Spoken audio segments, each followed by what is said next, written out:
I'm going to go ahead and call the meeting to order at 6 o'clock.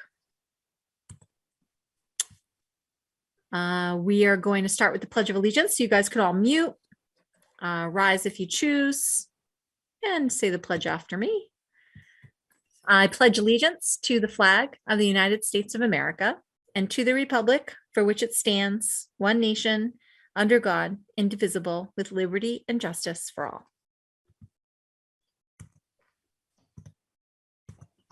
All right, Mr. Eckel has arrived. So as you guys know, we're going to start the meeting tonight with executive session, and I'm going to make a motion to head into that executive session. So I move that the school committee enter executive session at 6:01 p.m. under so-called Purpose 3 to discuss strategy with respect to litigation, specifically the matter of Maria del Rosario versus Nashoba Regional School District docket number 1885 CZ01899, based on my belief that having the discussion in open session may have a detrimental effect on the litigating position of the school committee. Executive session will also include the superintendent, director of pupil personnel services, Joan DeAngelis, and district legal counsel attorney, Kevin Freitag. School committee to return to open session at the conclusion of executive session. Do I have a second? Second. All right, so roll call, all in favor. I say yes. Steve? Yes. Sharon? Yes. Mary? Yes. Kevin? Karen? Yes. Brett? Yes. Joe? Yes. Sean? Yes. Mike? Yes. Rich? Yes. And Amy? Yes. Yes. Thank you, ma'am. All right, so Nikki, I guess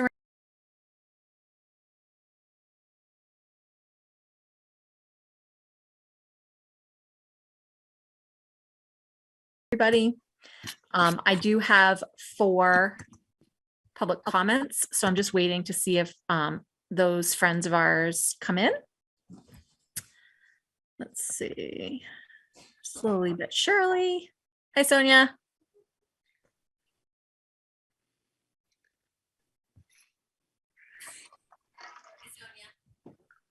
Hi. Because it says Dan in your bottom corner. That's my dad's name. I'm sorry. I was gonna say, is that Dan Obby? No. All right. I'll take. All right, so I first on my list is Mallory Sidorchuk. I don't think Mallory is with us though. Perhaps she will pop in any minute now. They're all in the waiting room, Leah. Oh, I'm sorry. Here we go. I'm going to bring Mallory in first. Okay. Keely and Jason.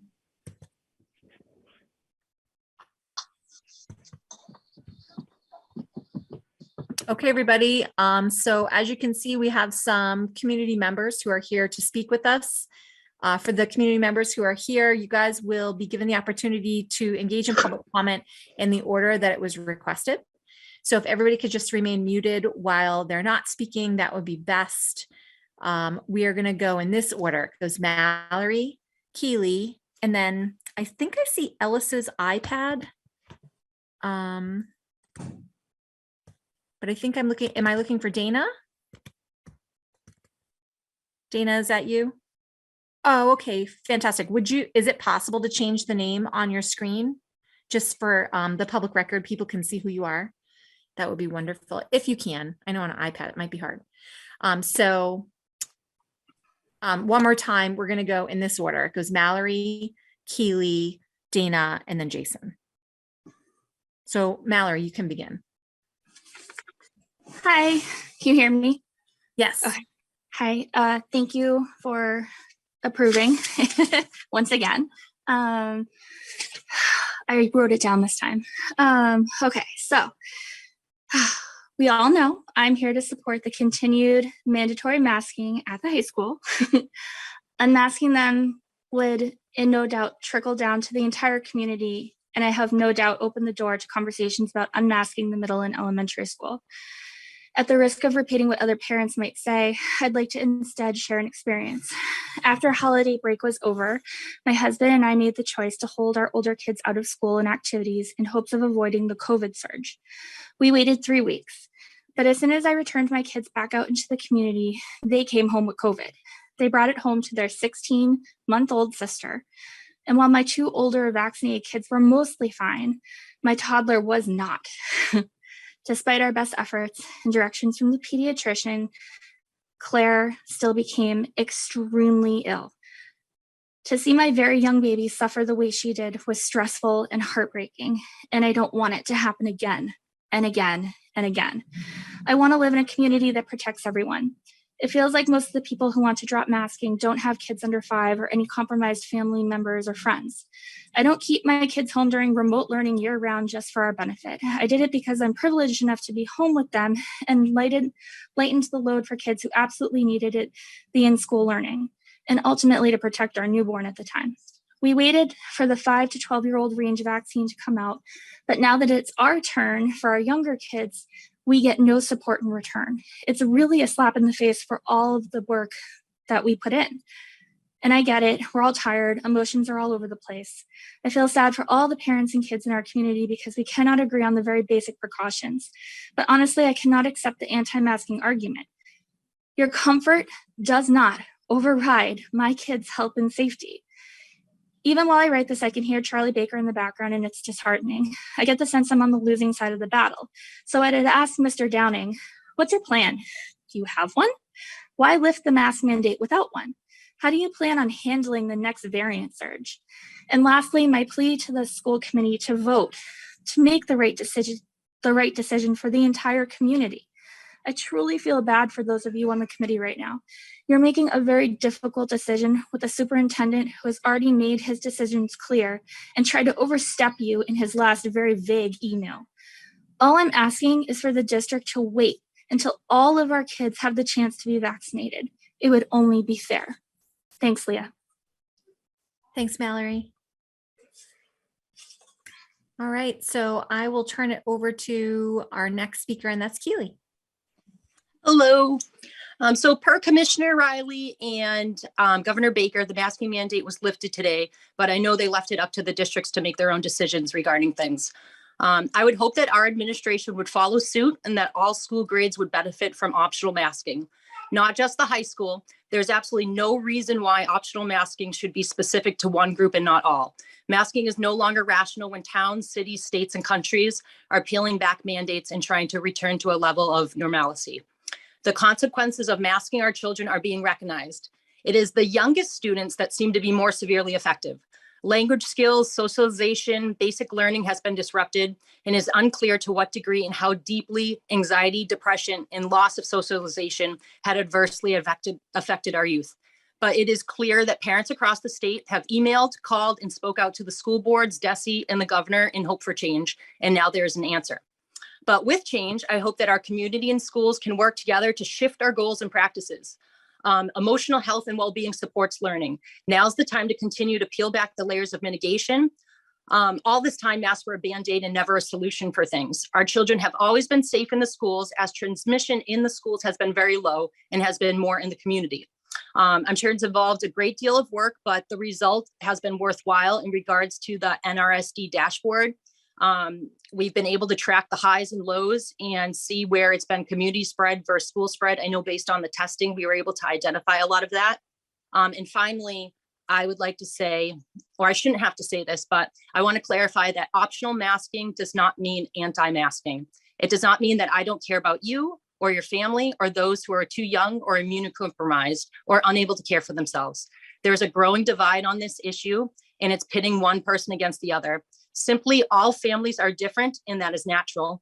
People should respect everyone's choice to do what is most appropriate and comfortable for them and their family. This pandemic has been going on for 2 years, and the science has shifted.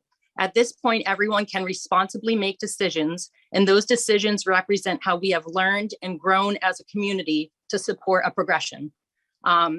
Thank you as always, and I hope you guys choose to make it optional so that I can also have a decision to unmask my child, whereas others can continue to mask their children if they want to. And I think it will benefit our children as we go into the next few months. Thank you. Thanks, Keely. All right, I'm going to move over to Ms. Dana Ellis. Go right ahead.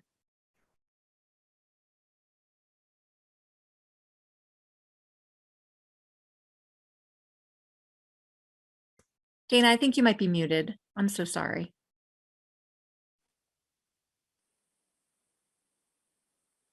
Oh, we still can't hear. Can you guys hear her? Dana, we're struggling to hear you. I'm sorry.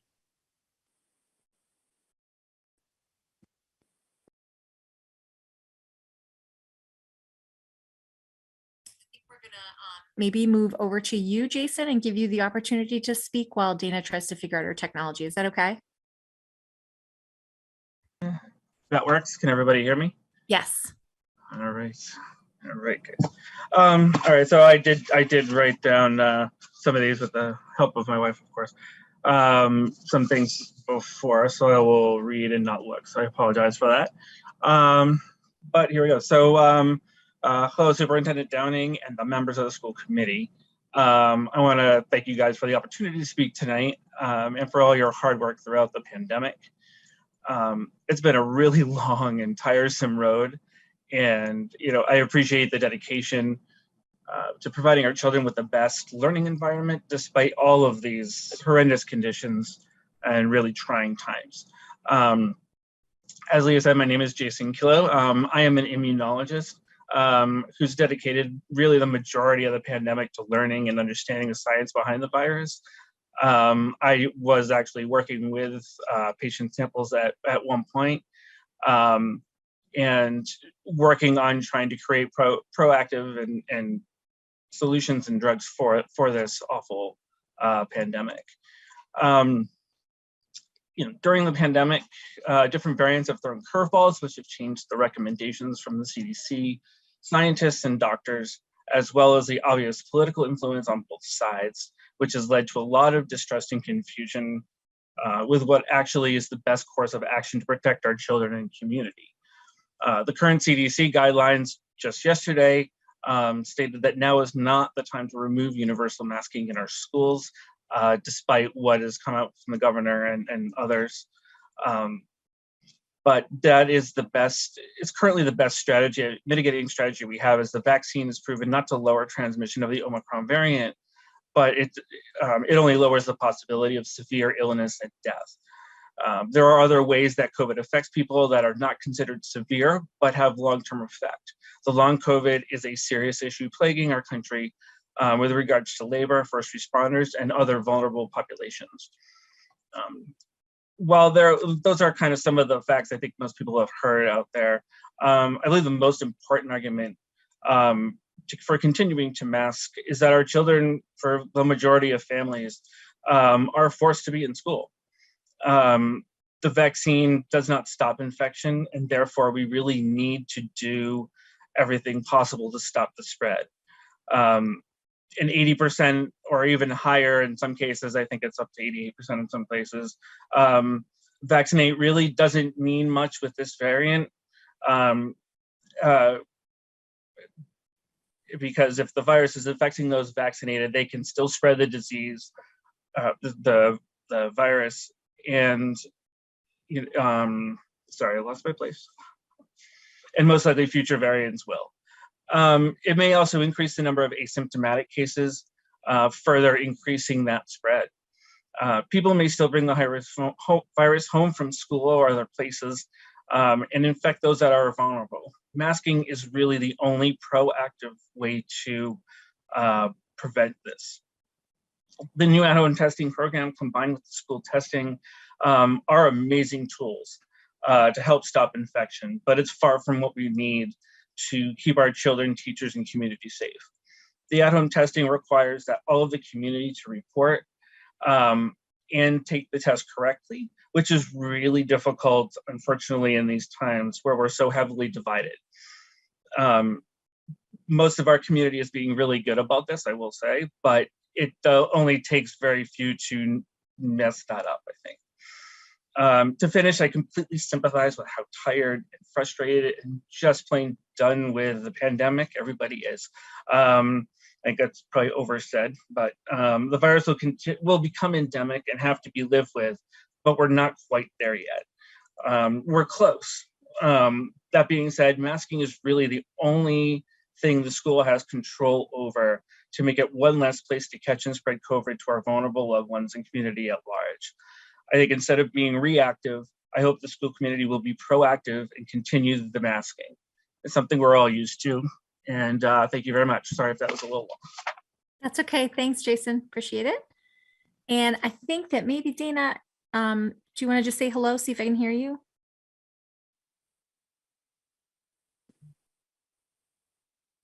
I'm so sorry. Sometimes muting and unmuting helps.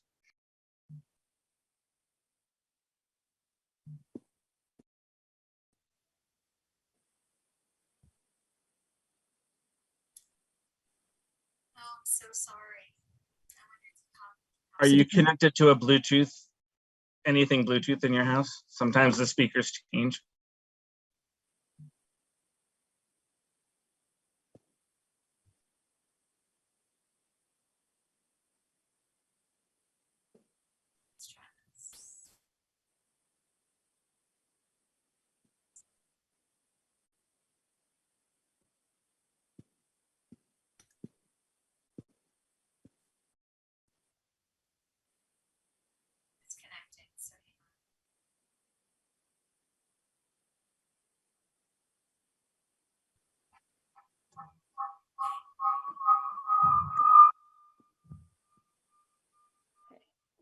Okay, last time. Does this work? Yeah. Okay, Good so job. sorry. I'm so sorry. No worries. Welcome. Go right ahead. Okay, there you go. Okay, so hi, my name is Dana Ellis and I live in Stowe. Between January 10th and the 14th, the positive cases for the entire district, students and staff, was 181. The most recent number is 24. On the back side of this steep decline in cases, I'm advocating a move towards normalcy and optional masking in school. This decision should be based on a slew of scientific evidence supported by DESE, allowing the mandate to expire, and information from many credible mainstream publications. Let me see here. Thank you for hearing my thoughts. Sorry, I think I have this going in the background. Shoot. There we go. Okay, sorry about that. Here we go. Cancel. At his recent State of the Union, Governor Baker addressed our nation's leading vaccine rate, near 100% for those over 65 and near 80% for our eligible population. This impressive number doesn't include another critical data point that is gaining a lot of mainstream and scientific attention: natural immunity. Since the initial Israeli study emerged containing evidence of far greater protection from natural immunity than the vaccine, a lot of subsequent supporting data has followed. This is great news. Our vaccination numbers are far from a complete picture of a more discussion of overall immunity. This brings me to the purpose of my public comment: mandatory masking. The Washington Post article that I had sent you guys included updated CDC guidance where 3 Boston doctors advocate for the removal of masks. They cite children's mental health, risk of bad outcomes, ineffectiveness of many, but not all, masks, low transmission rates in school, and a need to return to some normalcy. In this article, they also discuss how respirators and other quality masks are highly effective at protecting their wearers, regardless of what people around them are doing. So this makes that old mantra of my mask protects you and your mask protects me obsolete. The US has taken a very different approach than much of the developed world. The Atlantic article I also sent you states that the United States is an outlier in recommending masks from the age of 2 up, and then the World Health Organization does not recommend masks for children under 5. The European equivalent of the CDC doesn't recommend them for children under 12. Other countries and institutions weighed the risks of masking children and landed at a much different place than we did in the US. That's not to say that one is right and one is wrong, although as mental health data pours in, I'm starting to really question if other countries had it right. I believe that our children's mental health is a topic that has not gained enough attention. Our Surgeon General has declared a mental health emergency for kids.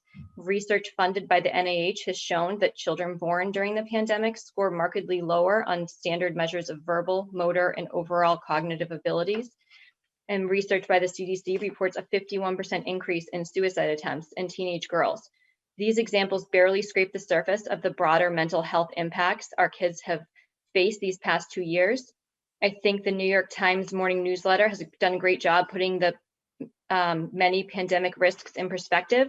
For example, David Leonhardt said, the biggest risk to your child's health today almost certainly is not COVID. It's more likely to be an activity that you have long decided is acceptable, like swimming, riding a bicycle, or traveling in a car. I'm not minimizing any of those circumstances, but I do feel like we need to calibrate the way in which we approach everyday risk. And unfortunately, that does include COVID and our children's mental health. And I just do also want to say that I do have young children that cannot receive the vaccine. They are under 5. So I'm not one of those have fully vaccinated kids and ready to throw them out into the world. I do understand and appreciate everybody's opinions on this, but I think that optional masking is definitely the way to go. Thank you so much. I appreciate all of our citizens coming and engaging in public comment. At this point, you guys can maybe return to the YouTube channel and we'll continue on with our meeting. Thanks, everyone.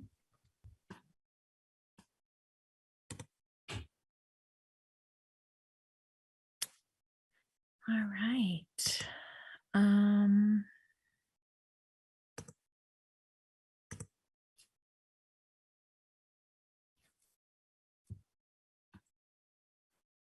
So we're going to move on now to our consent agenda. Mike, I wonder if you would like to read a motion for me. Sure.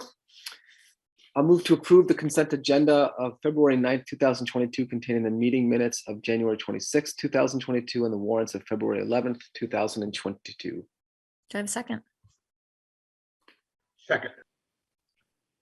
Any discussion? Seeing none, I vote yes. Sharon? Yes. Mary? Yes. Karen? Yes. Rich? Yes. Brett? Yes. Joe? Yes. Mike? Yes. Amy? Yes. Steve? Yes. And Sean? Yes. Fantastic. Thank you very much. We now move on to our next matter, and that is our superintendent's update. So to you, Kirk. Thank you, Madam Chair, and thank you, committee, for gathering again this evening. And thank you to our guests that came to speak on the topics of which we're engaging in this evening.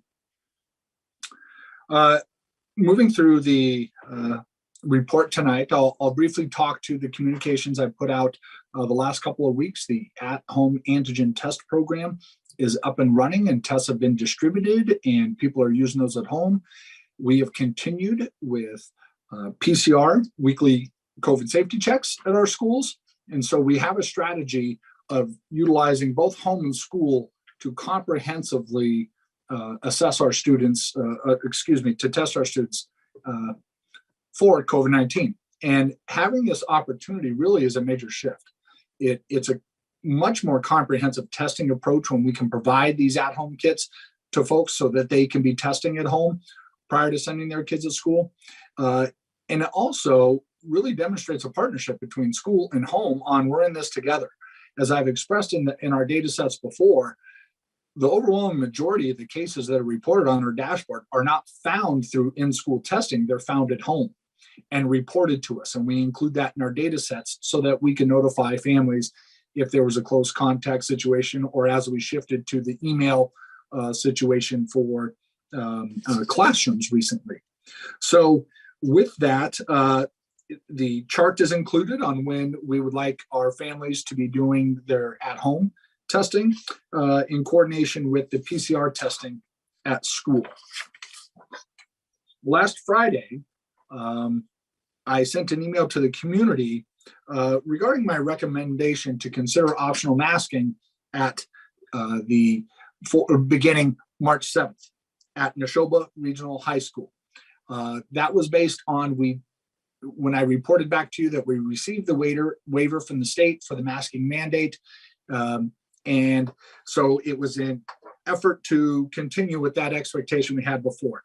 At the same time, we've been having some discussions about returning to some practices pre-pandemic that we think are important and that we're ready and safe to do. And we're timing those through 3 phases. Phase 1, which we're currently in, allows visitors to return to our schools with the full masking expectations expected. Spectators to interscholastic events, band and music ensembles, faculty meetings returning in person, and multi-class, multi-grade events. At the same time, phase 2, once we start coming back a week after March 7th, that's going to be an opportunity where we can return to volunteerism back in the classroom again. We have not had volunteers in our classrooms for 2 years. And so that would be a landmark time for us. And we can do that under any protocol currently, but we feel like it will be safe to do that at that time. Along with each school looking at easing their protocols and safety plans based upon the local conditions of that school and sort of the physical layout of the school at the same time. Each school has a different approaches that require different treatments. So our agreement with our school leaders was that they would be able to adapt their plans and pull their safety teams together to do that. Also, community events returning and the return of local field trips and community-based programming we feel is safe to begin resuming again. We talked about last time that our out-of-state travel has been closed since the beginning of the pandemic, and we just have not reopened that for this year. So we never closed it this year. We just never reopened it from the time that it was closed. And we're preparing to open up our out-of-state travel programs next year if the leading metrics suggest it's safe to do so. So the last piece that has been a topic of conversation tonight is around optional masking. As noted, the governor came out today to let the people of the Commonwealth know that the masking mandate will be coming to an end on February 28th. Ms. Masterson, if you wouldn't mind pulling the memo down, that would be fine. So with the masking mandate ending on February 28th, that engages the action that this committee took on October 20th to extend the DESE DPH masking mandate in the event that it is expired or withdrawn by the state. So when that happens on the 28th, I want to be clear to the committee, we, by virtue of that vote, will still be under the masking mandate. So in order to change that, some type of action would need to be done by this committee for that to happen. So I would like to say that based on what we learned today and in consultation with my colleagues and my safety team, I was able to send to you all a draft NRSD face covering recommendation late this afternoon, and we included it in the meeting materials. As a result, due to that late notice with the changing announcements that we received today prior to the submission of this report 48 hours before the meeting, I will, Madam Chair, request that we not take the vote to approve flexible masking at this meeting, because I think some due diligence is needed here. Rather, I would ask that we consider that on March 2nd in the school committee meeting after the budget hearing. I know we voted to have that meeting be dedicated to deliberation on the budget as a singular item that night. But given the recent changes and the announcements that have been made, it's my recommendation that we take up action on that evening. And in the memo, as I described to you, that's included in your packets, I had a conversation with some colleagues, and I know other school systems will be presenting similarly to their school committees in the coming weeks, that really when we talk about it, it's attendance in school that we've been monitoring so closely. And as we've tried to find what are the key metrics to understand what we need to do in regards to offering flexible massing, it comes down to, do we have a lot of kids missing from school? And we've been tracking attendance on the COVID data dashboard all year long. And we've been hovering up above that 90% mark until we met the Omicron surge. And the Omicron surge really showed us what the impact it had on school attendance. Void of the severity of the virus that the person may have achieved, our attendance percentages did dip into the mid 80s. And typically we would expect attendance to be in the 94 to 96% band. We actually, through the high school, you could see earlier in the year, it hovered around the 92% band. So with that, my recommendation is that as we think about flexible and optional masking, we think about the 90% benchmark in attendance as a driving metric for whether we should offer flexible masking or not. So in section 2 of the draft NRSD face covering recommendation, and this is up for your consideration and deliberation, and Madam Chair, I may recommend if we have a policy subcommittee meeting prior to the March 2nd meeting, that any additional crafting that's necessary could be done at that meeting. So in that way, it reads at the moment, on October 20th, 2021, the Nashoba Regional School Committee voted to extend the DESE DPH masking mandate upon the expiration of the state mandate.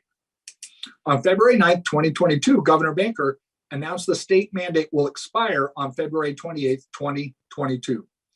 As a result of the action that the Nashoba Regional School Committee took on October 20th, 2021, the masking mandate shall remain in effect until the school committee takes one of two actions.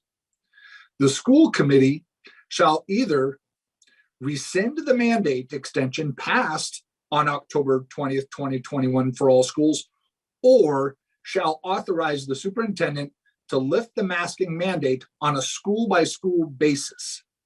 If the superintendent is authorized to lift the mandate, it will be done once the average student daily attendance exceeds 90% over a 3-week period. So in other words, if we have 3 consecutive weeks of attendance of 90% or greater, once the masking mandate has been rescinded by the state, we would allow those schools to go to flexible masking.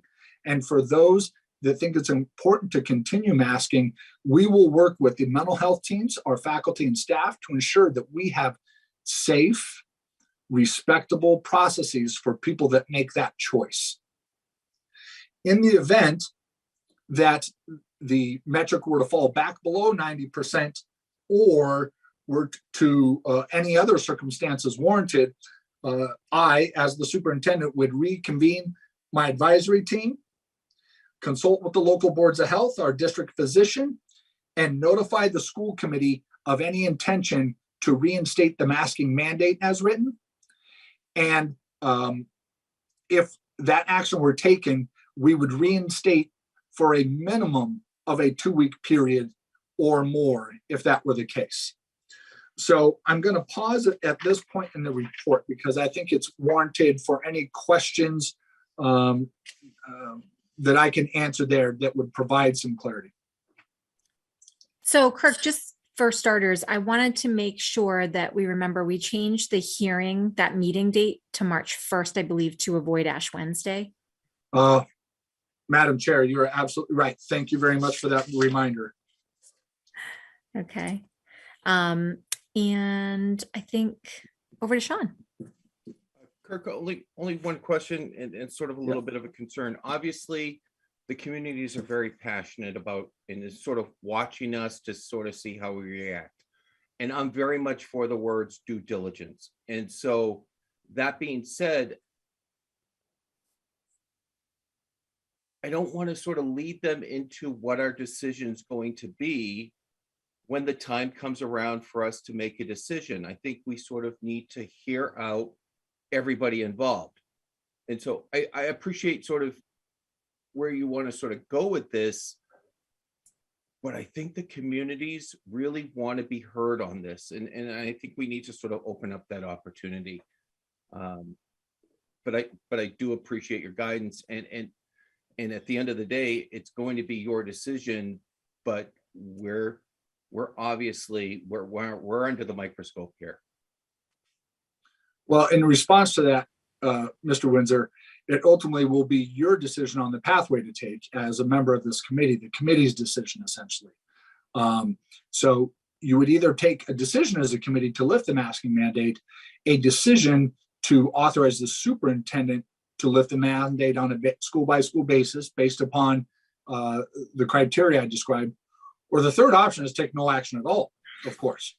And so in making this move tonight, it does give you as a school committee member 2 weeks to hear those voices and to know what people are saying, which is why I recommend we not take any action or a vote this evening, because I think that would still afford us the time to do that, even though we're projecting things are getting better and better. We see that on the horizon. So I think that does give us that time to absorb that, and that information would be important information to deliberate upon when we meet on March 1st. Is that right? So like the communities have now several weeks to kind of weigh in. Many have already done so by email. That's right. But now they will have kind of a little bit more time to see what you're asking us to approve on March 1st. That's right. Okay, Mike, go ahead. Yeah, thank you. Through the abundance of emails that we got today, I just felt like it was just a comment and then a question for you, Superintendent Downing. I feel like it's important to clarify that the commissioner did not lift the mandate today.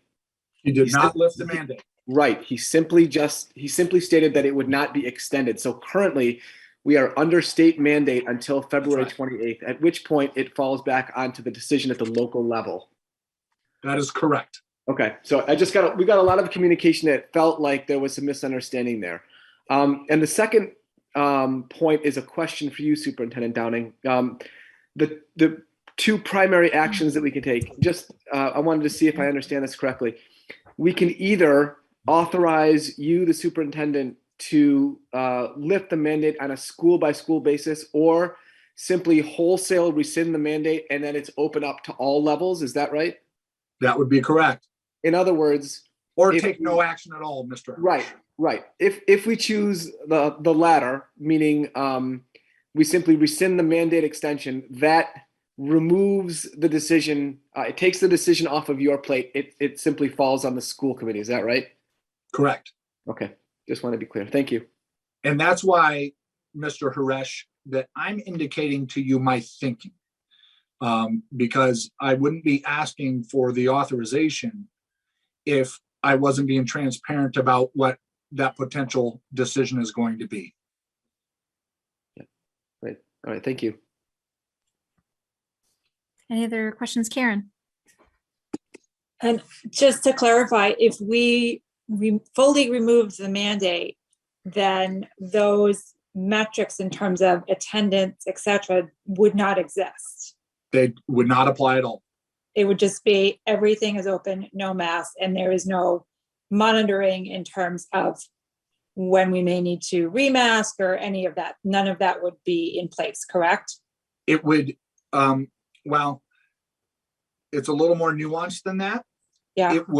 We would still allow for flexible masking and put all the procedures into place to make sure people feel safe and engaged and in terms of that choice. The return to masking could happen, but it would need, from a policy standpoint, to come back to the school committee for a vote to reinstate it. So if you went with the wholesale decision, you would have to come back together as a committee to reinstate.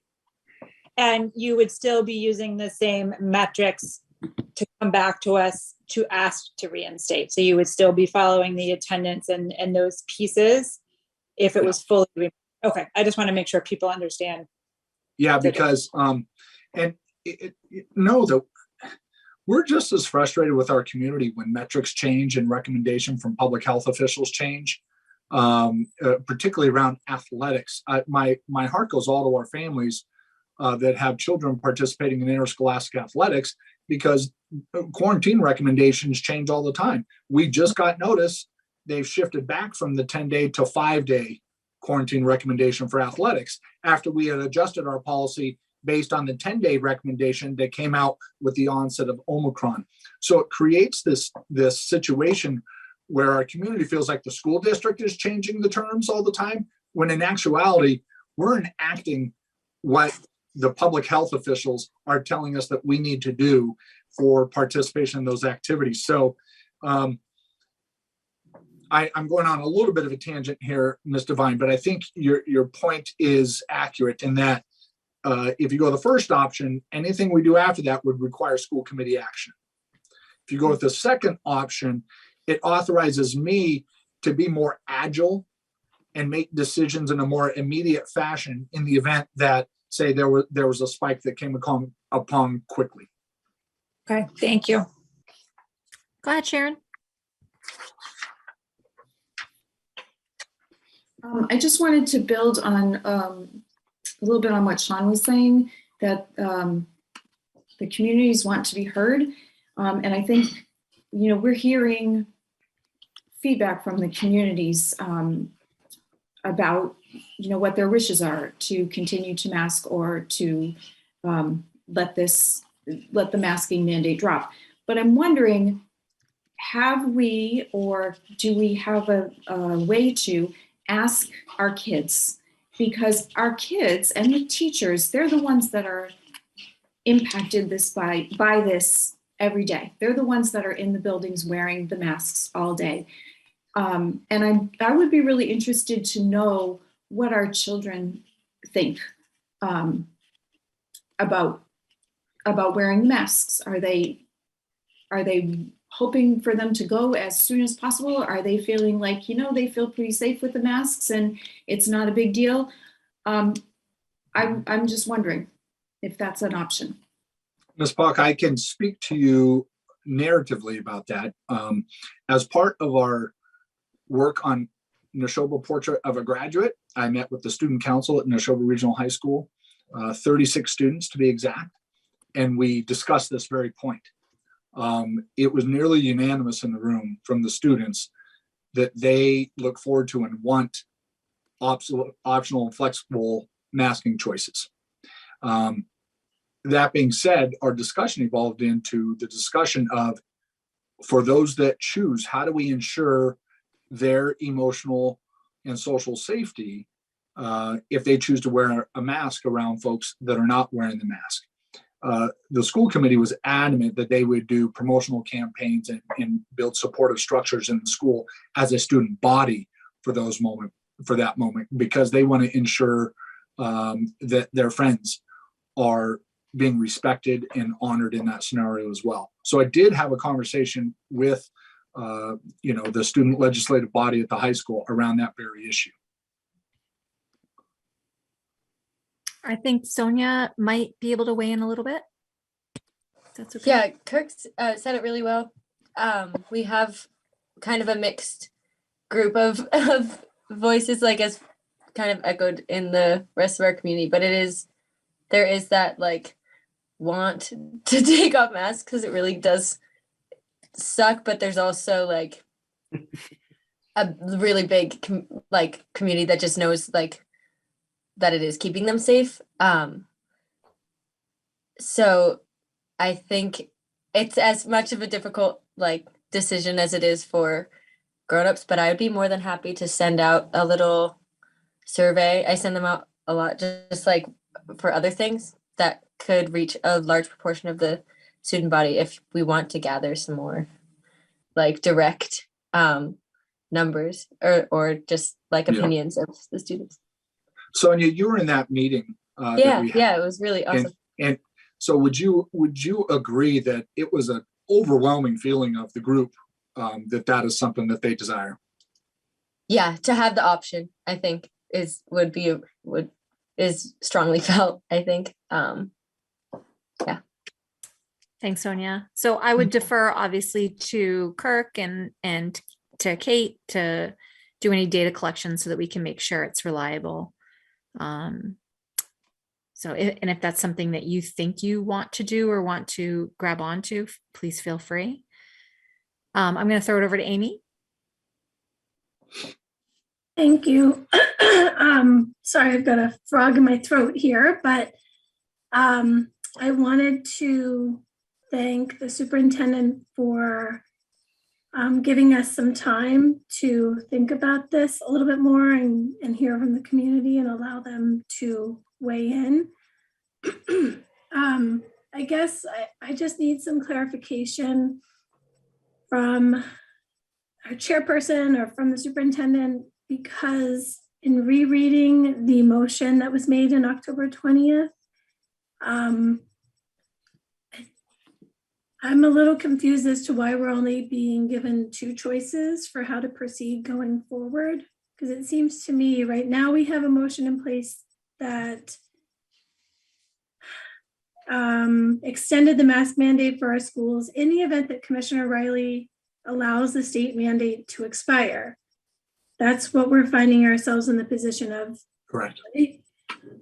So really it's up to the school committee to decide what action it wants to take now that the mask mandate is expiring. And I mean, if I'm being honest, I think that there's more than 2 options. Like there's an option that we could just make a motion to authorize the superintendent to,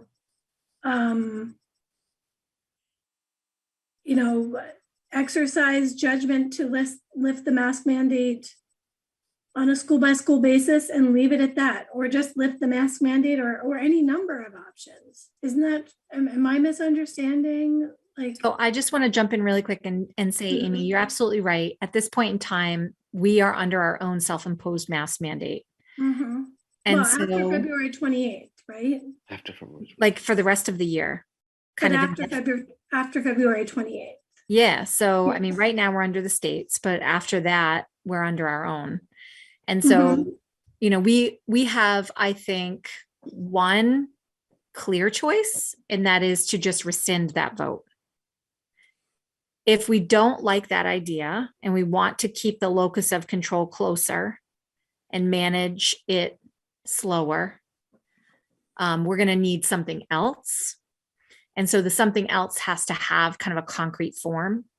And I think that what Kirk has presented tonight as his policy proposal, it's not even really a policy. It wouldn't necessarily be a policy. It would be kind of a protocol or a procedure of the district, unless we wanted to put it into the policy manual for a temporary time. He needed to construct kind of a system, and he talked to, I think, Kirk, you talked to many other superintendents. Yeah. You're trying to create a system that people can depend upon and that you can rely upon based upon metrics. And so this is just what he came up with. Yeah. And the policy committee can manage it. Madam Chair, if I may jump in there.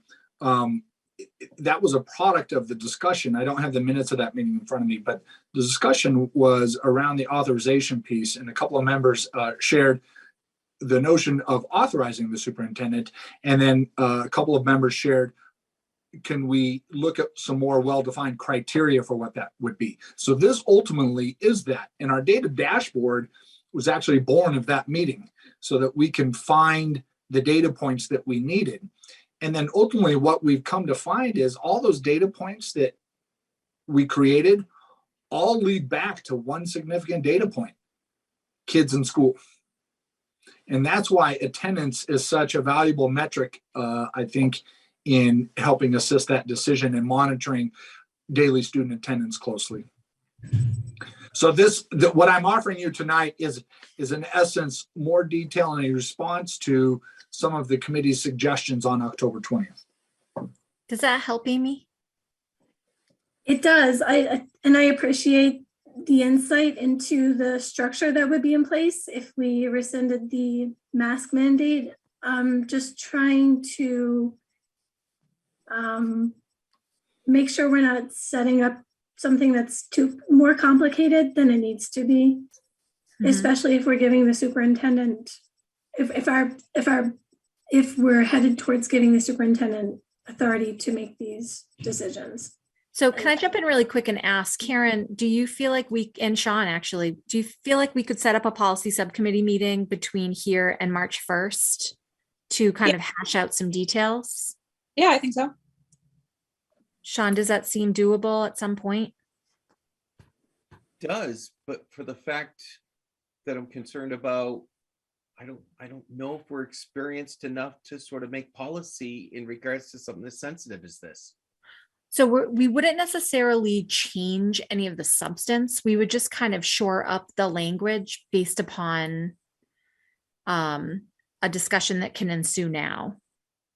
And so are there any things that you guys would like more information on inside that draft that Kirk put in the meeting materials? No, I think we should make a decision when the time comes around. That's, I don't want to throw bureaucracy into sort of the process. That's my only concern. So Sean, are you saying that you would rather just rescind the vote? No, I'm saying that we should get more information and we should make that decision as a committee. But that's what we would do on March 1st. Exactly. So, but in order to vote on March 1st, we need something to vote on. And so the policy subcommittee would kind of make sure that what we're going to vote on March 1st is kind of structurally sound. No, I guess I get what you're saying. I don't want to delay this process. And I think there's a lot of people that are looking to us to sort of take responsibility for this decision. So if we throw bureaucracy in it and we say that there's needs to be 20 decisions, I think that's going to create a problem for the communities.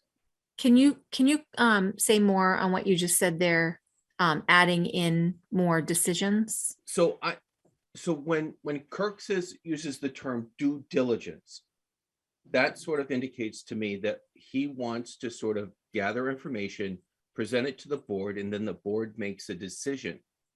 That being said, I'm not sure I want to throw policy into the process. I would like to sort of know what the community wants. I would like to know what Kurt thinks we should do. And then for us to sort of own it, put it on our backs and to sort of make that decision. So that's what they elected us to do. Yeah. Okay. So I think we're on the same page. Okay. So the only due diligence that Kirk would do is to analyze attendance data.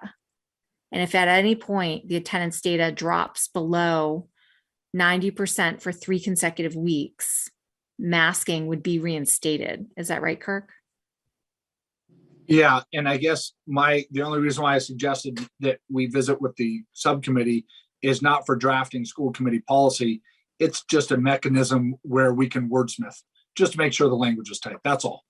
Yeah. So it's not a place to change anything that I significantly have done here, just to make sure the language is tight, everything is worded appropriately. So when ultimately it goes to the board, and if you were to elect to put a motion forward, it's just clear on what the motion is. Thanks. So we're not writing a new policy. We're really just clarifying a motion. Correct. And so for instance, as I look at this, I have some general language in section 1 around the masking expectations in the schools now.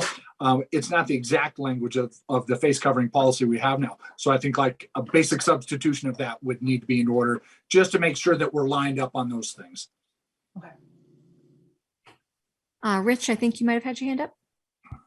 Yeah, I just wanted to support the concept of this going to the subcommittee to just work on the details, right? We can't all work on it at once in one meeting and be productive. So I totally appreciate what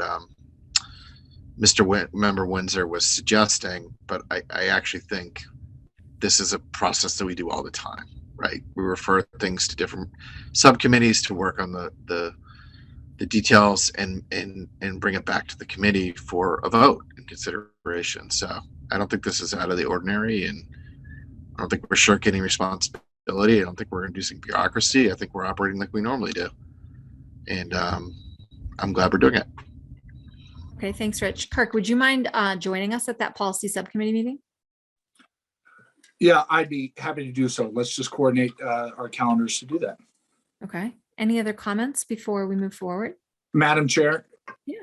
If you don't mind, I want to get a sense from Mr. Windsor if my explanation may have clarified his concern or No, it addressed his absolutely, concern. it absolutely does. I think what Okay. happens is we're answering to a lot of people, 20 emails that started at noon today that sort of, we have to provide an answer to them and we have to sort of be responsible to them. Yeah. And that's what I'm thinking. Thank you. Great. Joe. Thank you, Madam Chairman. I've been sitting here listening to this discussion and I wasn't really planning on saying anything, but this end of this discussion has sort of piqued my curiosity. So I'm a little bit confused now relative to where we're going. If I heard Mr. Windsor correctly, I think he was saying basically this is not something that actually requires referring to the policy subcommittee, and that this is something that we should just take up at our March 1st meeting and vote on it at that time.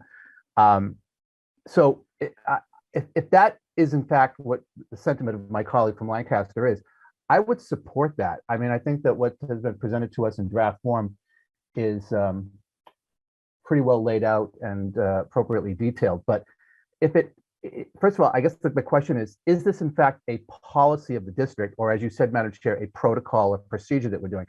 And if it is something that needs to go to policy, is that something that the committee has to vote on to refer it to policy? Because I'm inclined to, with all due respect to Mr. Eckel, I'm inclined to embrace what Mr. Windsor is saying. It's been laid out for us. We've have a couple of weeks to look at this thing. Come March 1st, I think that the public wants to make a decision. I'm just wondering if it goes to policy, is it going to further delay any appropriate decision that we need to make?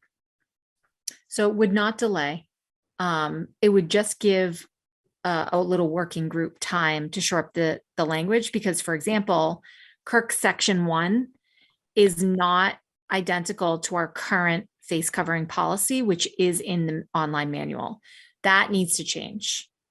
So, I mean, Kirk could change it. He knows where to find the face covering policy, but I was just trying to take it off his plate, give it to subcommittee, and wouldn't cause delay. Go ahead, Kirk. You're muted. I think I have a very simple and elegant solution to this, because it is not a policy.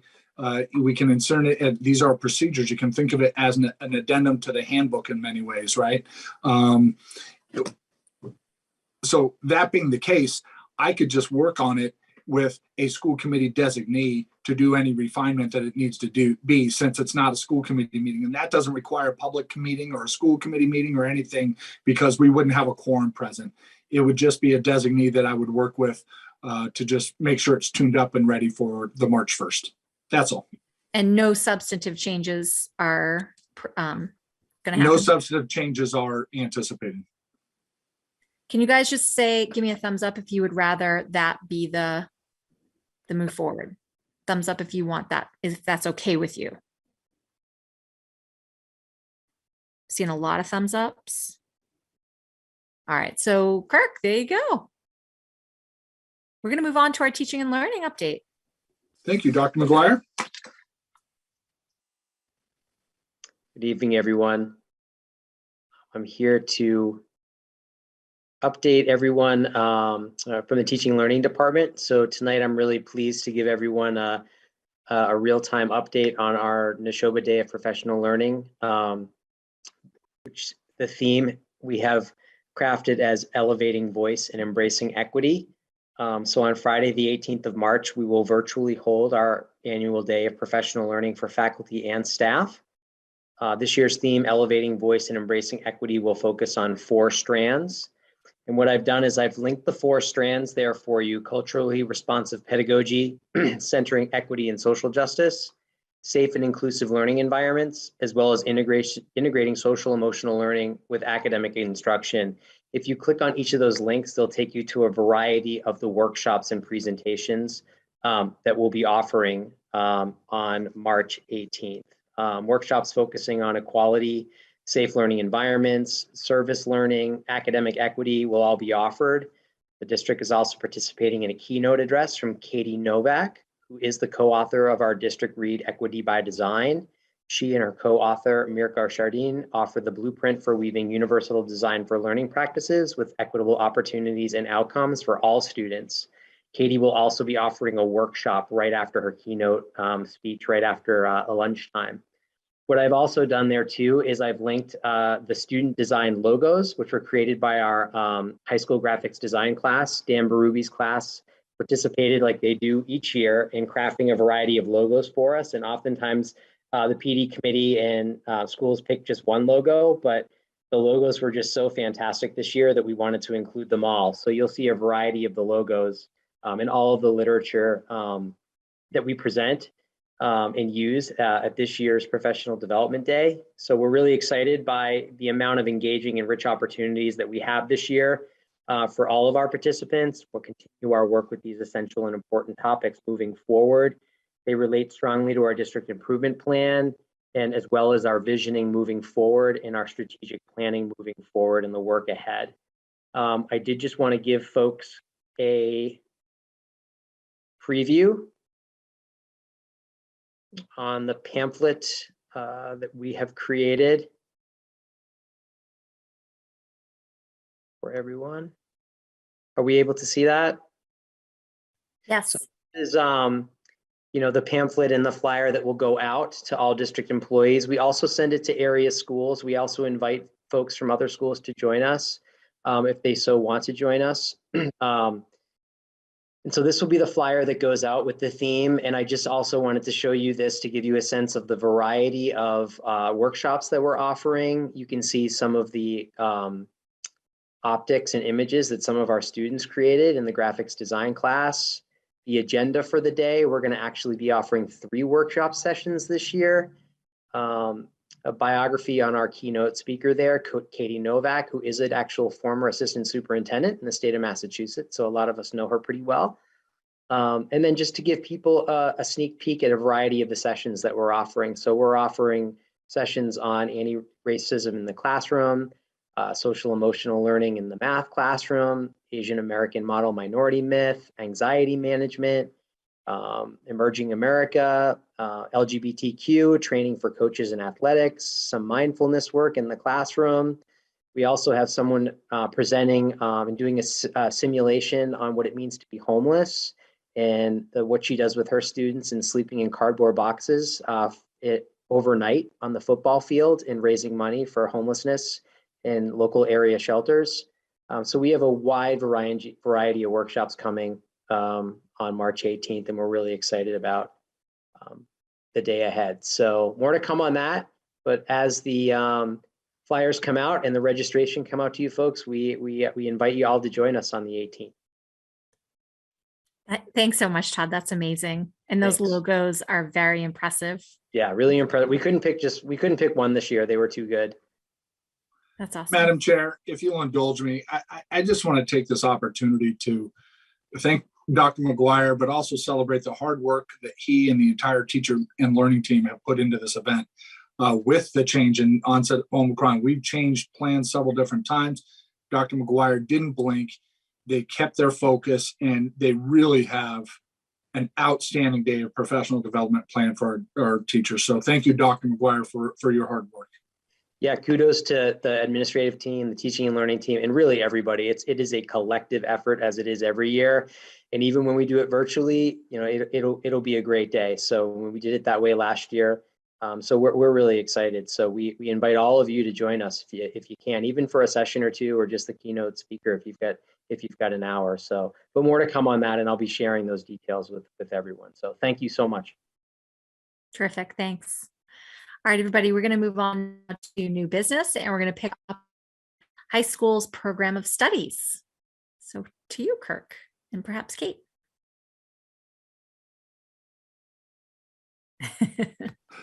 I'm having clicking issues. Yes, at this time, I would like to introduce Dr. Kate Boytman, our principal at Nashoba Regional High School, to introduce our program of studies. Dr. Boyton. Thank you, Superintendent Downing. Thank you, Madam Chair, and hello, everybody. Good to be with you again. This happens to be one of my favorite times of year and favorite presentations to the school committee. I love working on the program of studies. To me, it's a time of opportunity and forward thinking and planning, like all the exciting things that are going to be happening next year at Nashoba. So it's truly exciting time to be working on this. So I shared with you a 10-page change memo that really is an executive summary of the changes to the program of studies. And what I also shared with you, which may have been a little bit different from years prior, is a color-coded version of the program of studies where major changes of language that's getting removed or deleted are in red, and then any language that is new is in blue. So you could really follow the changes versus looking at a track change kind of version. This is a little bit cleaner, so you can see what's going to get removed and what's going to get added. So what I can say is that the program of studies itself at Nashoba has not been substantially updated for many years, at least since 2019, probably earlier than that. It definitely was not updated last year or the year before. So we're looking at 3+ years where the program has not had a really deep review. And so what we ended up doing as a leadership team at the high school was to divide up the program of studies into each of the department areas. Department heads and myself, along with the guidance director, took a deep dive within each department. Departments then went back to their own teachers and departments in department meetings to take a look. And what you find is some of the departments really needed some significant overhaul. And I point your attention specifically to the applied arts program and section. And the teachers in that department really felt that to make a more streamlined, user-friendly, student-friendly, family-friendly version, they really needed to reorganize the entire section, break it out by their separate sub areas. So business and technology, the manufacturing, each section, instead of being all jumbled into one, was separated out into separate categories with those specific courses listed very, very clearly, and then followed by those course descriptions. At the very beginning of the program of studies, one notice that I had was the original program of studies that we were working from had fully 20 pages of information prior to getting to the actual course descriptions. And that seemed a lot, and a lot of the information in that beginning section was redundant. Some of it was really confusing. And so worked with the guidance director to really streamline the wording in the beginning. And so when we do the final edits, it'll be a shorter, more concise, but informational section at the beginning prior to getting to the course descriptions. Another section that needed a little bit more work was the fine and performing arts, where there were some edits that were created there, a new class that was added. And then throughout the document, you'll notice classes that perhaps either have had historically low enrollment over the last number of years or have not run over the last number of years. The collective decision amongst department heads in consultation with myself and the guidance director was to not run those classes that either haven't run or have had historically very low enrollment really over the last 4 to 5 years. So we're looking at well under 10 students enrolled in a particular class, and maybe the decision was made that it didn't run. I think one example I can point to is the Living Locally class in the social studies department. That class really has not run in many, many, many years. One additional thing to mention is language around inclusivity with pronouns, as well as changing anywhere that it's referenced, although this is more common in a handbook, parent to parent guardian, to make that language inclusive. And then reference to attendance, that appears in the handbook and really is not an appropriate addition to the program of studies. So with that, that's sort of a kind of a quick overview of the changes. Following tonight's meeting, the next process prior to publication, it'll go in one additional final review just as a final edit, removing the language that's in red, changing the language in blue to black to match the formatting, and then making sure that there's a final edit for spelling, for grammar, and pagination to ensure that the document is of professional grade and quality prior to going to the printers. We do pride ourselves on printing a hard copy for every single incoming ninth grader so that they get that in hand upon scheduling. And then we have additional copies for any new students and reference for our guidance counselors, in addition to posting the program of studies on our website. And with that, I'll open it up to questions. Thanks so much, Kate. This is a tremendous amount of work, obviously. I wonder why nothing's been done in the last 2 years. I'm pretty busy with other things, I think. There were other things on people's plates. So Yeah. and I want to applaud, actually, there were some folks, Todd gave me some feedback on the program of studies, Dr. McGuire did, as well as Caitlin Angulo provided some feedback. There had been a review kind of outside of the program, and moving forward, we will be working collaboratively with Dr. McGuire and the Office of Teaching and Learning around the program of studies offerings, in particular, looking at equity and diversity and diversifying our course offerings as well. But that would be in conjunction. And this is, part of an initial process of that curricular review, right? Right. Yeah. Dr. Boynton did a fantastic job with this. The opportunity to read through this and the memo that you provide, and I know I shared this with you, but it's just so comprehensive. The detail you provide, I too secretly love doing this work too, and when I used to do it as well. So I can empathize with you. But the memo that you provide and the level of detail for the committee and the community, Dr. Boynton, is fantastic. So really well done with that. I enjoyed reading every part of it. Are there any other questions or comments about the program of studies before we move on? Amy? Well, forgive me if I misheard this. Is this coming before our committee again into the next meeting to vote on? Do we need to vote on this or? No, Yes. my understanding, and correct me if I'm wrong, Madam Speaker, that I present, I don't know that there's a vote, is my understanding. Alita feels like she has some We, experience. I actually went back and looked at the last few years. Last year it was not voted on. The 3 years before that it was voted on. Okay. So we can certainly put this on the next agenda, although I feel like, Kirk, is this something that you guys need to operate from almost immediately? Madam Chair, if I may, it is based on our scheduling timeline. This needs to get to the printer and published. Got it. So our scheduling timeline can be carried out, and it's a really quite tight scheduling timeline given all the steps that have to take place with our grades 9 through 11 and then our incoming 8th graders as well. I mean, my cursory review, or I read through everything that you gave to us, but it doesn't seem like there are any classes that were cut that are popular or have run as of late. The substantive changes are minimal, if any. I would actually be comfortable voting on this tonight, but would open it up to the committee to see about your comfort level, if it's okay. Maybe I just poll the committee. If you give me a thumbs up that you're okay to move forward to finalize a vote here. If you're okay with it, thumbs up. Amy, maybe some hesitation. What do you think? No, it's because I haven't had a chance to read it in as much detail as I'd like. And I guess my only question is regarding whether there were substantive changes to any of the curriculum, but it sounds like it's just cleaning it up, getting rid of courses that haven't been offered in a while, and making editorial changes. So I'm okay with Ms. it. Cohen, that would be correct. Okay, all right, then I can give a thumbs up. Anyone else? Okay.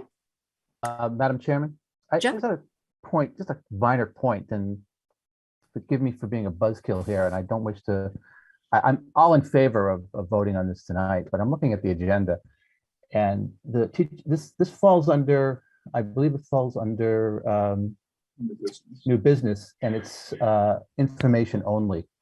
So I don't know if we want to go ahead and vote. I'll vote for it if we're going to vote for it, but I'm just pointing out it is information only on the agenda. So. That is a conundrum. Kirk, what say you? What I say is I know the information only and the action required is not necessarily, that's a device for locally for our school system to help us just understand and read the agenda better. So I don't know if we're necessarily bound by that on the agenda, but I wouldn't say that I have the legal expertise to say that either. Madam Chairman, may I just put a point out? Like I said, I am not trying to be a buzzkill, and if somebody moves this, I will vote in favor of it. It's just that from a very technical standpoint, looking at this as just a resident of the district, if I looked at this and I said it's information only, that it's invariably not going to be voted on at the meeting. So there may not be any, if somebody had looked at this or had any urgency in this regard and may have, thought to reach out to us, they might not have thought there was any urgency at this point because it didn't appear that we were going to vote on this tonight. That being said, if somebody wants to move it, I'm going to vote in favor of it, but I'm not moving it. Kirk, could you, Mary, go ahead. Well, I just wanted to say that I'm not sure we have to vote on the program of studies. We are required to vote on the handbook. Correct. And so I just think that point should be clarified. That is our charge. The high school handbook, not the other handbooks, but the high school handbook. So I'm not sure that that we need to vote. If it had been done in the past, that's all well and good. But our charge is to vote on the handbook, which has to do with policies. So I'm not sure that it's required that we do this. I would concur with Dr. McCarthy, and what I would say, Ms. Viverito, is that there's no substantive curriculum changes in the courses of study anyhow. So I don't even think it requires a school committee vote, frankly, for us to proceed in presenting and distributing the material. I've found the policy, and if you guys will oblige, I will show it to you. Can y'all see? Oh, well, it just disappeared on me.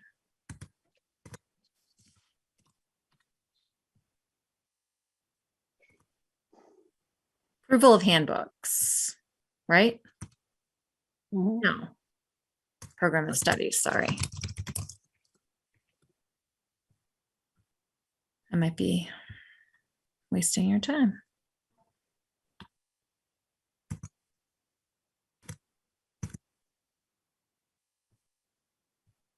Program of studies has to be okayed by school councils, right? Or it has to be reviewed by school council? No, the handbooks only. Handbooks. Okay. And Madam Chair, we haven't not adopted any new curriculum or changed graduation requirements.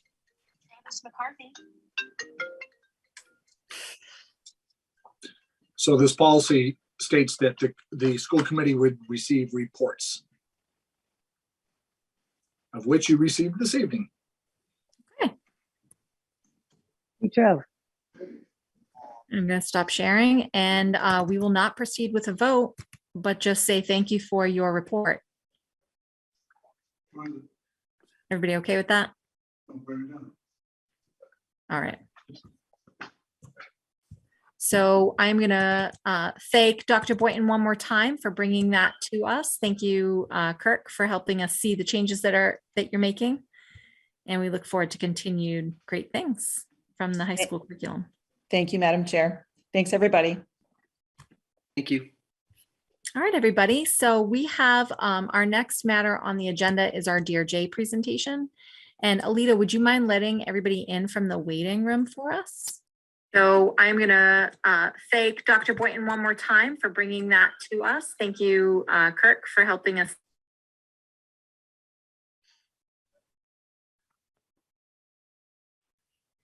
Here. Hi, Lori. I can see you. Alita, would you like to share the Drj presentation for us?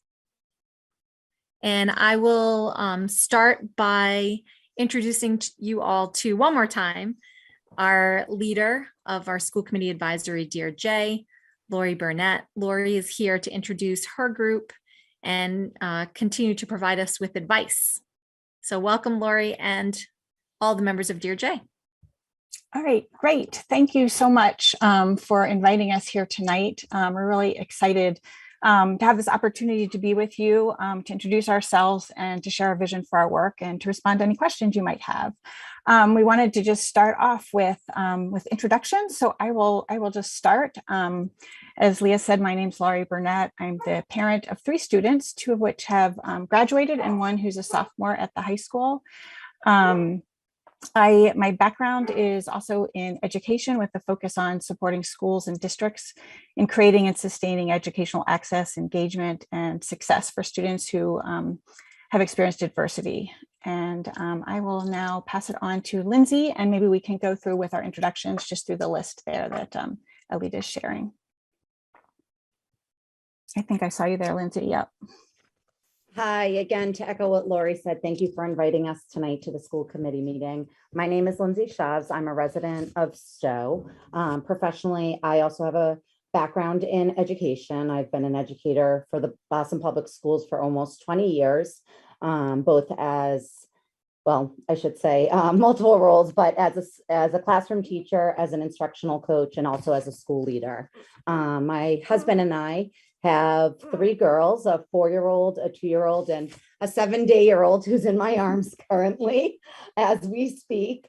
And none of them are obviously in the school district currently, but they certainly will be. And as parents of 3 girls of color, it's very important to us that our girls feel like they're educated in schools where they feel represented and supported and can thrive. So this work is really important to me, both professionally and personally. So I'm very honored to be part of this advisory team. Thank you.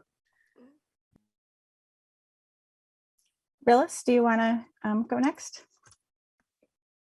Good evening. My name is Willis Christopher. I've had 3 kids in the school district. 2 have already graduated. I have 1 left who is a senior. I'm a resident of Lancaster. I am a social worker by profession. Right now, I'm a clinician at the Perkins School here in Lancaster. And I'm a part of this committee because I want to be there for other people like myself who are coming into Lancaster, and to be there to support them and make a difference. Thank you.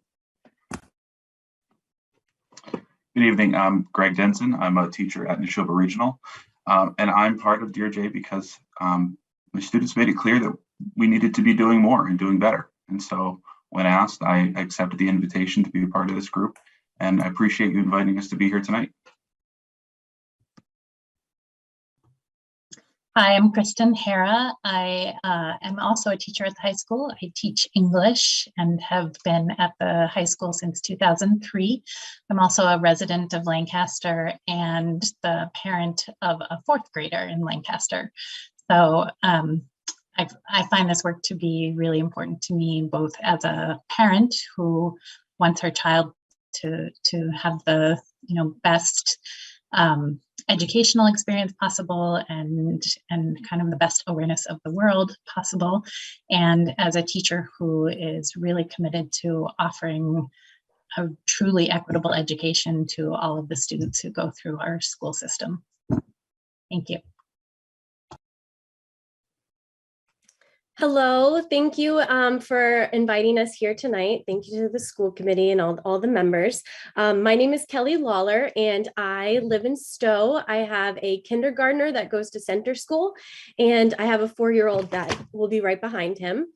And I am also an educator. I work at Lexington Public Schools. I've been teaching middle school and high school English for the past 12 years.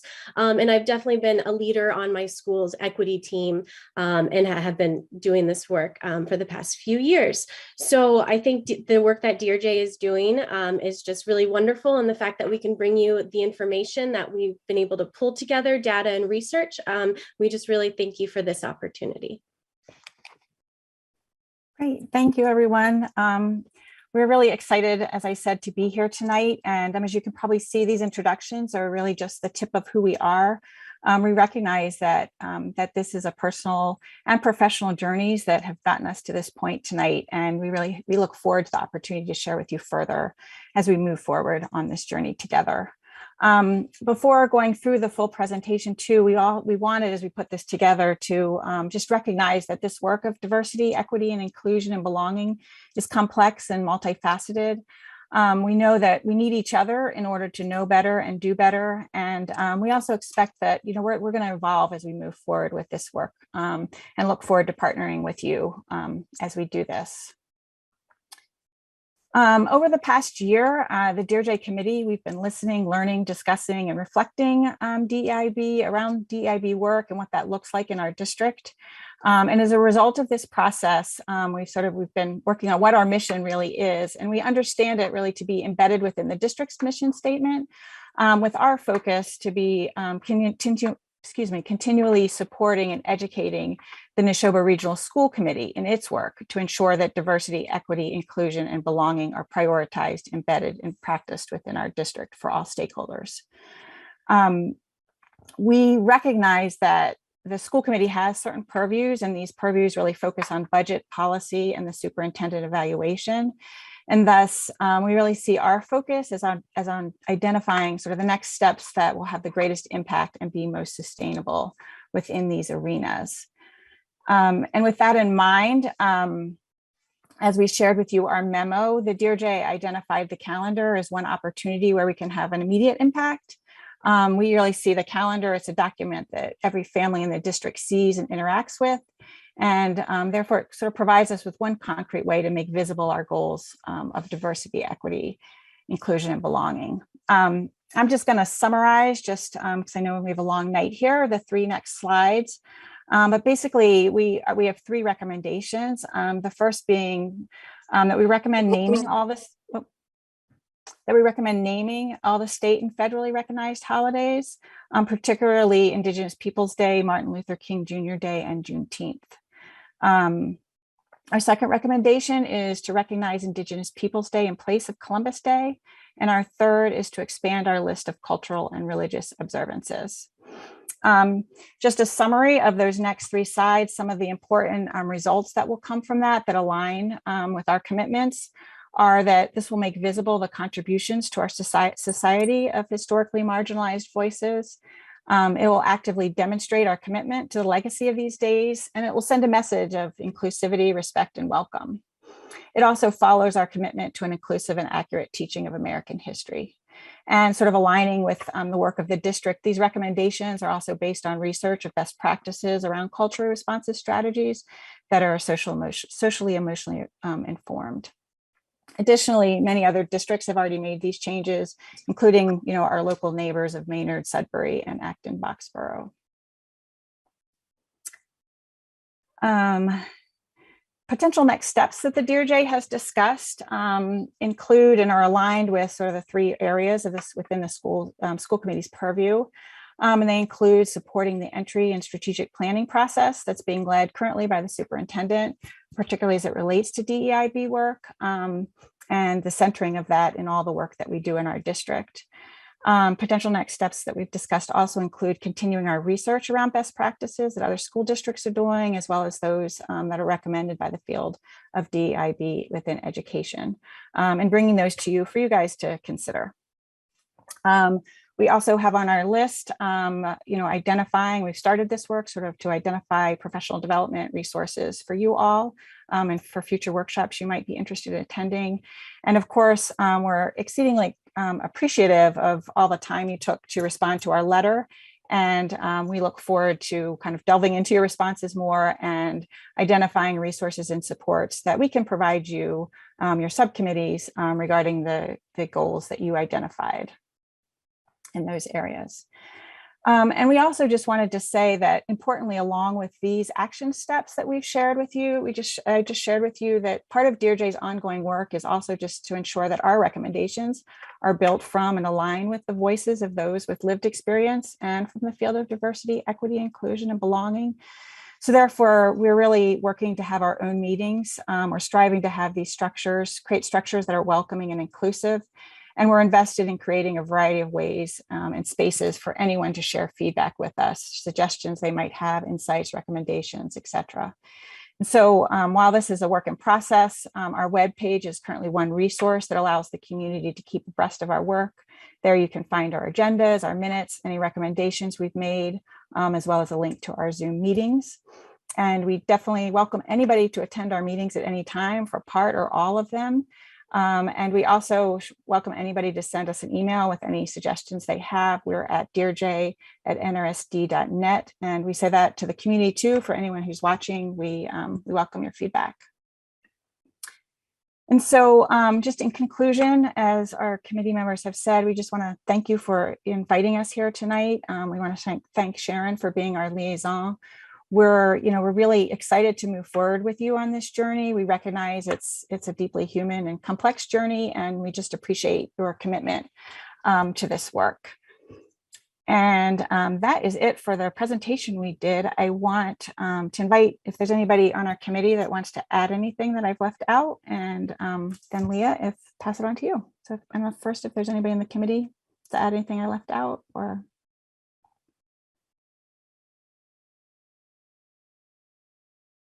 open up. Thanks so much, Lori. I have to just say how grateful I am to you, Sharon, and your entire group who's joined us tonight. Thank you so much. This is amazing, and we are really going to benefit from all of your hard work. And so I open it up to fellow committee members if you'd like to say anything or just say thanks. So I think, Mike, you might have had your hand up. Yeah, you sort of said what I was going to say. I just very much appreciate the time and the energy that you're putting into seeing things that happen at a district level through a very necessary lens. I really appreciate it. And I think it gives us an opportunity to reflect on the way that we do business. And I think it's just another check for us. And I just really appreciate the time and the energy and the suggestions that you've made. So thank you. Mary. So I would echo, what Mike just said and what Leah said. To me, you, with your introductions, you are a dream team. You are a dream team for DRJ, and I just thank all of you. I do have to say something to one of you, and that's to Lindsay, and to let you know that I was Lindsay's principal. So Lindsay, congratulations on your baby. I've been so impressed with Lindsay since she was a high school student, but certainly in her journey in education and being a principal. I'm so proud of her and so impressed by her. So thanks, Lindsay, for being part of this. 7 days. Yay. Thank you. That's amazing. Superwoman. Go ahead, Amy.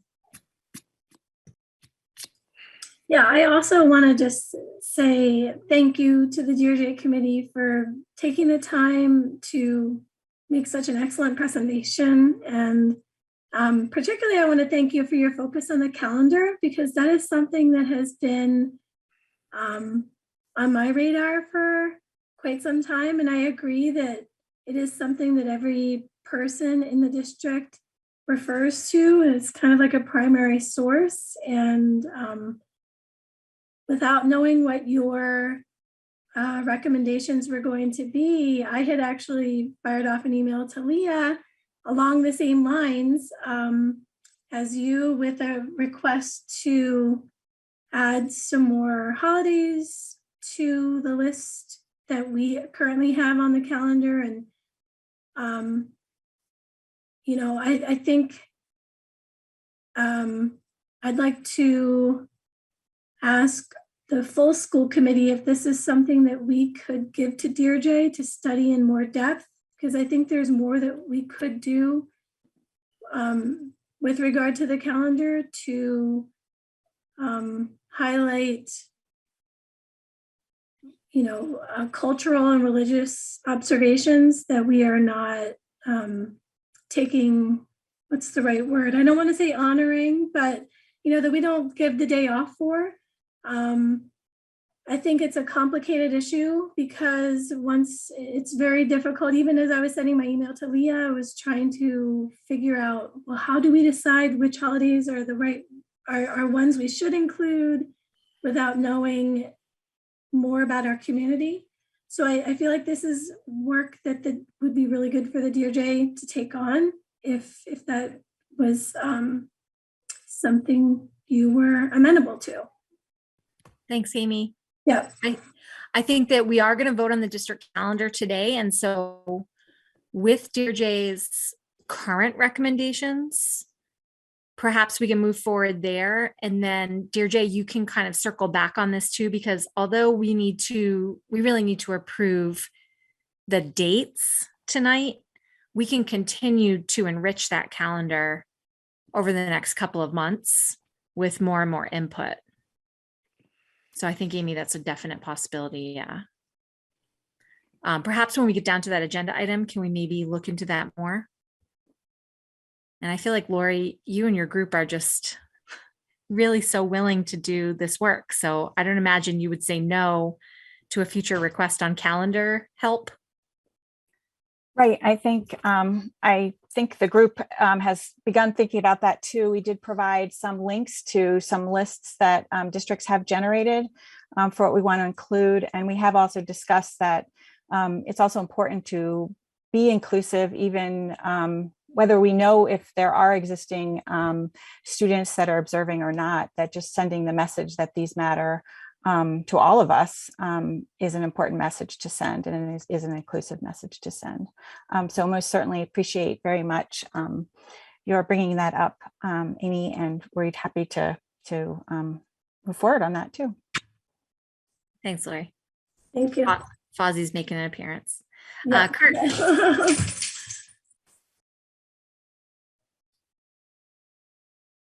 Kirk, I think you might be muted. And your camera is also off, perhaps on purpose, but. Yes, Madam Chair, thank you. I do have my camera off for the moment. Thank you. I do want to thank Lori and the entire DOJ committee. They invited me to a recent meeting, and it was a valuable use of my time as we had some discussions. And certainly looking at issues of diversity, equity, inclusion are going to be a major theme that rise up from my entry plan findings on March 23rd when that's presented. So I just want to say thank you to the group. And in regards to the comments on the calendar, I think it's accurate to say we could approve the dates and then we could add the, forgive the pun, the color to the calendar later in terms of describing our holidays as we gain advisement. So I don't know if I'd recommend that we turn this over to DRJ. What I would recommend is that we take their guidance and their advisement under consideration when making decisions about the calendar, because the calendar is a major responsibility of the school committee. Very good. Thank you so much. I'm just going to make this a little bigger. Any other questions or comments for DRJ?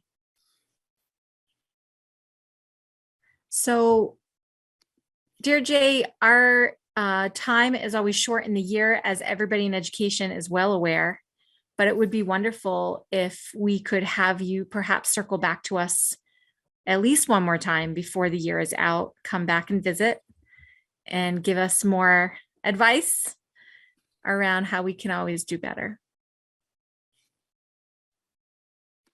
Sounds great. So thanks so much, everybody. All right. Thanks for having us. Have a great night.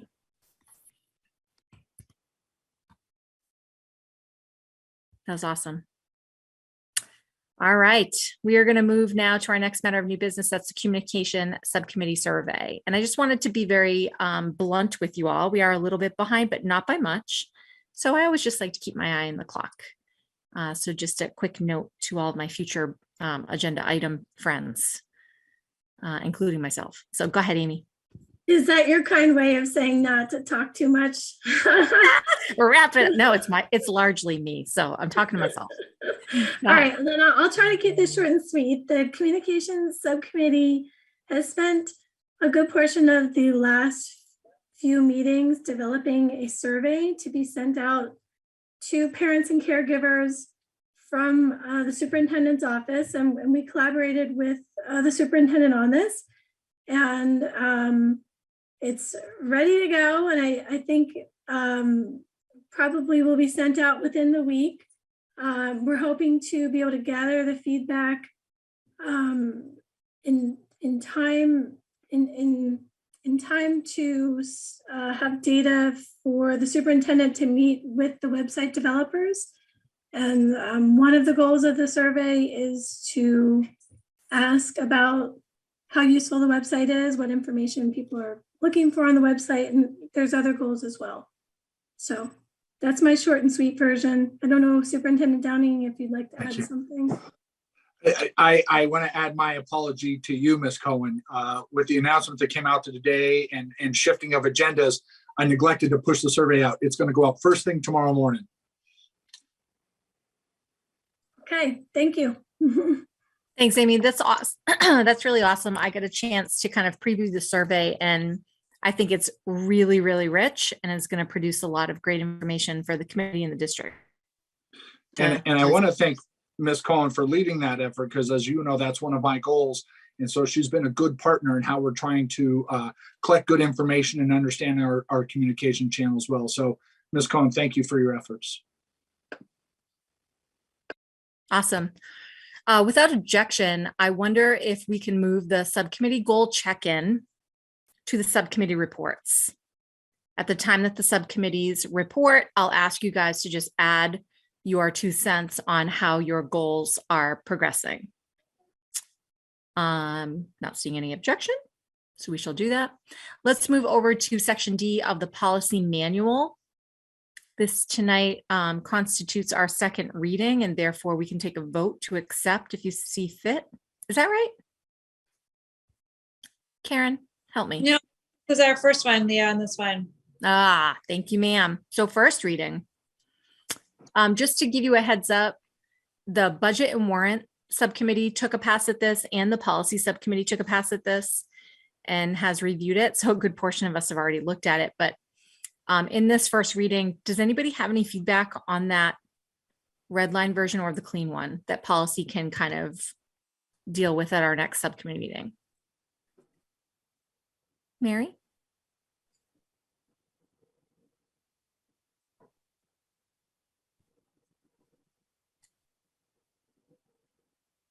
So DCB, I think it is. I just don't have it up in front of me on the timeline for the budget timeline. I spoke to Dorothy Presser today because what it says there is something we talked about in our last at our last meeting when we were looking at the date of March 15th, which it says in the regional agreement. And then I let people know that what Mass General Law 70, I'm not going to remember the section off the top of my head, but what we have to do as school committee is approve a budget 45 days prior to the first annual town meeting.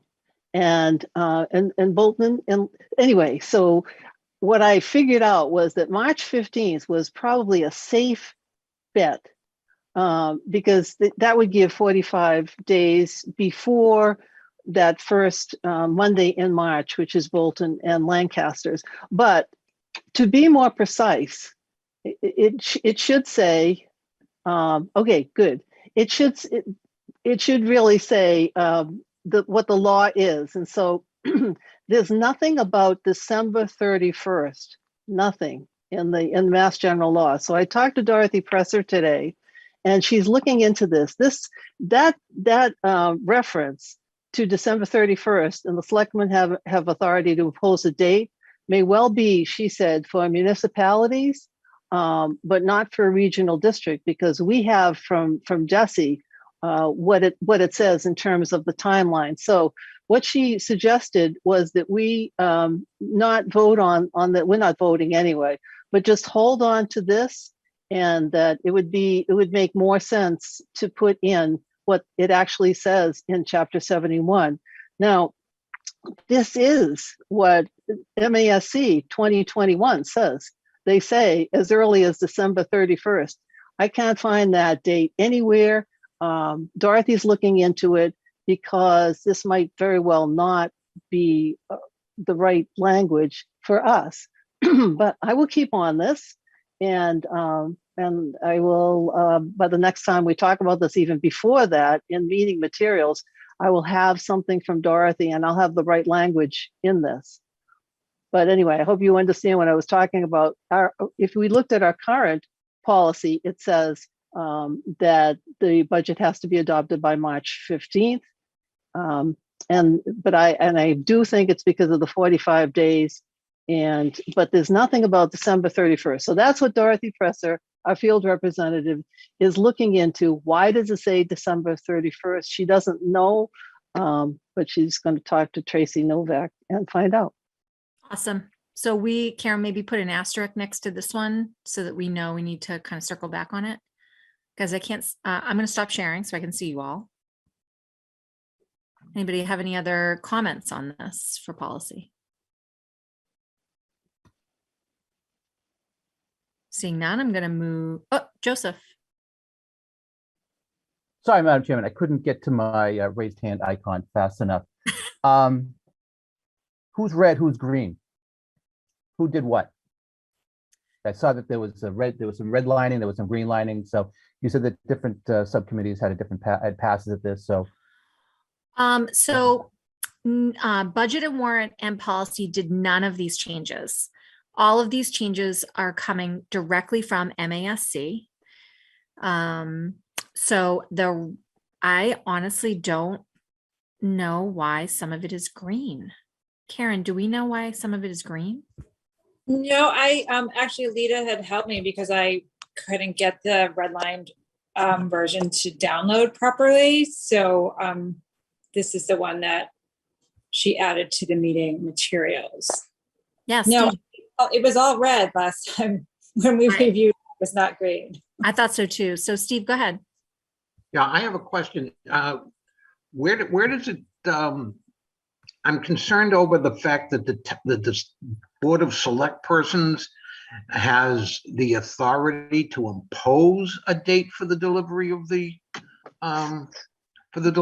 budget, and that's kind of in violation of our tri-town agreement, isn't it? Go ahead, Mary. So that's exactly, Steve, that's exactly what I'm talking about. And that's where, if there's some place in the law, which I have read and reread and gone to DESE and looked at what they said, and this doesn't make sense because we wouldn't know what local aid is, et cetera, this December 30. So it is that other part of it's not just December 31st. It's the other language that, that they have the authority to impose. So I didn't want to make a big deal out of that because I think that this is probably not applicable to us. But yes, that was what got me calling Dorothy Presser today to say, what? Yes. So we'll find out, Steve. I'm with you. So Joe, we haven't really addressed your issue. What's crazy is that I just went back to the original one. I downloaded it one more time and it's all blue. Okay. When I saw the different colors, I thought that, well, green might have been budget and warrant, money and whatnot, and red might have been policy. But I actually did have one other comment I wanted to make, Madam Chairman. But wait, Joe, before you say that, let me tell you, we'll figure it out. We'll ask the question and bring it back. No, I just was curious as to who did what. I was like, I just wanted to see who how did they do it? But apparently it was it wasn't done that way. So the one comment I did want to make was, and it just follows up on, I don't want to belabor this, but it follows up on Dr. McCarthy's comments. And one of the things that I think that there's some confusion over, and Ms. Maroney is looking down at something, but I'm going to ask her to put her head up and tell me if I'm wrong anywhere in what I'm about to say here, is that going back to this March 15th date, at the last meeting, I said that it was by statute. And what I meant by that was, and maybe Dr. McCarthy misunderstood what I was saying, is that pursuant to the statute, we are compelled to have a budget approved no later than the 15th by virtue of the fact that the statute says 45 days before the first of our sending communities town meetings, which by bylaw in all three communities is the first Monday in May, which could invariably be May 1st. So to give 45 days, you would have to have it by the 15th because March has 31 days. That's 15 days from the 15th plus 30 is 45 full days before the deadline. But one of the things that we didn't broach at the last meeting, and it hasn't been broached here, is that regional schools districts rely on local aid, and that's all part of the state budget. And it's not part of the general laws of the Commonwealth, but it's in the Massachusetts State Constitution that requires the governor to present his budget, generally speaking, by about the third or fourth week of January. So if you go back and look at our regional school agreement and you look at the way that the 2003 Amendment Committee had crafted that, I'm sure it was probably the same before that, you essentially have a 45-day period after which the state budget is presented for the district to essentially craft and prepare its own budget. And then you have that deadline for approval, and you have additional 45 days after that for our communities, our finance committees, our select boards, our constituents to review and to assess our budget. So I always thought that the way that the budget provision under the regional school agreement was crafted was elegant in its simplicity and its equity. It's 45 days from the date, generally speaking, that the governor presents his state budget, and then 45 days for our local communities to vet the budget. So with that said, I will say no more. Thank you. Great. Thanks for that clarification, Joe. And we will wait to hear from Dorothy on that one element and find out why the document is rainbow colored. Any other comments or questions? Seeing none, we will move on. Thank you very much for that. Our next item is to approve new members to the school building committee. So this is to Kirk or to Joe? Or both? I defer to Superintendent Downing. He did all the legwork on recruitment, so I'll leave it to my chief recruiting officer. Attorney Gleason, I was about to defer to you. You beat me to the punch, you devil. So thank you very much. No, last night at the Nashoba Building Committee meeting, the school building committee, the committee voted to recommend to the greater school committee the addition of Tanya Rich, Lancaster resident and Nashoba employee, as the voting representative or voting chair for the town of Lancaster. That was an open seat that we had that represented a vacancy from a voting share in the town of Lancaster. And also Don Lowe, who was a non-voting participant and is acting in place of Orlando Pacheco, who was originally the town administrator representative that has since left the town of Lancaster. So the committee voted to recommend those two to add to the greater committee. We are looking for this committee to approve that so we can submit those changes to the MSBA. I move the recommendation of the superintendent, Madam Chair. I will second that. Mike, Joe beat you to the punch on the motion. Steve, discussion. I would like to amend the motion to have a separate vote on each of the two individuals. I'll second that motion, Madam Chair. Okay. And I seconded it, and so I'm okay with it too. So now what, Joe?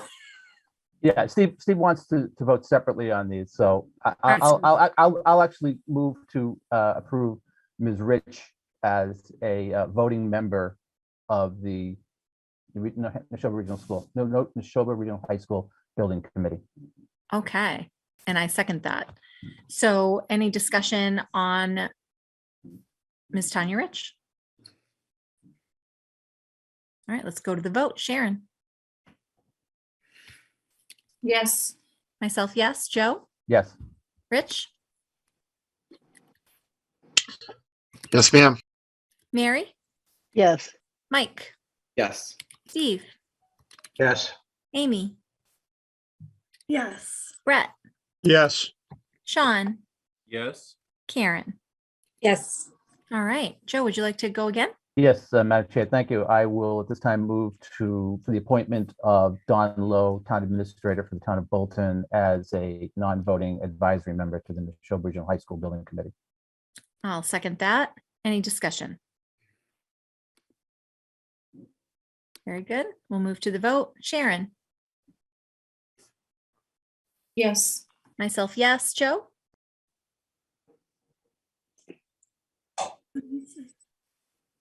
Did I hear you, Joe? I'm sorry. I apologize. Yes, ma'am. Rich, Yes, sirree.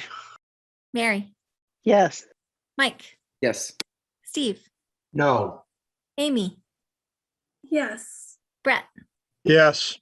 Sean, Yes. Karen? Yes. Okay, thank you, everybody. That takes care of that matter of business.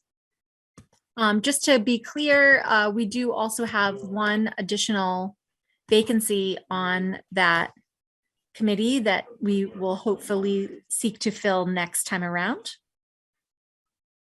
Great.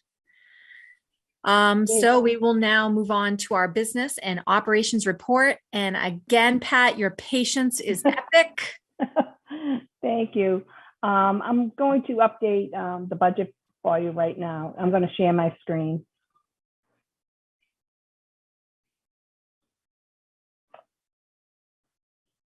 So I'll be pretty quick with this. The budget drivers that was presented on January 22nd look like this. The budget drivers right now look like this. We've gone from 7.2% to a 6.84% increase. The changes in the drivers since 122 are as follows.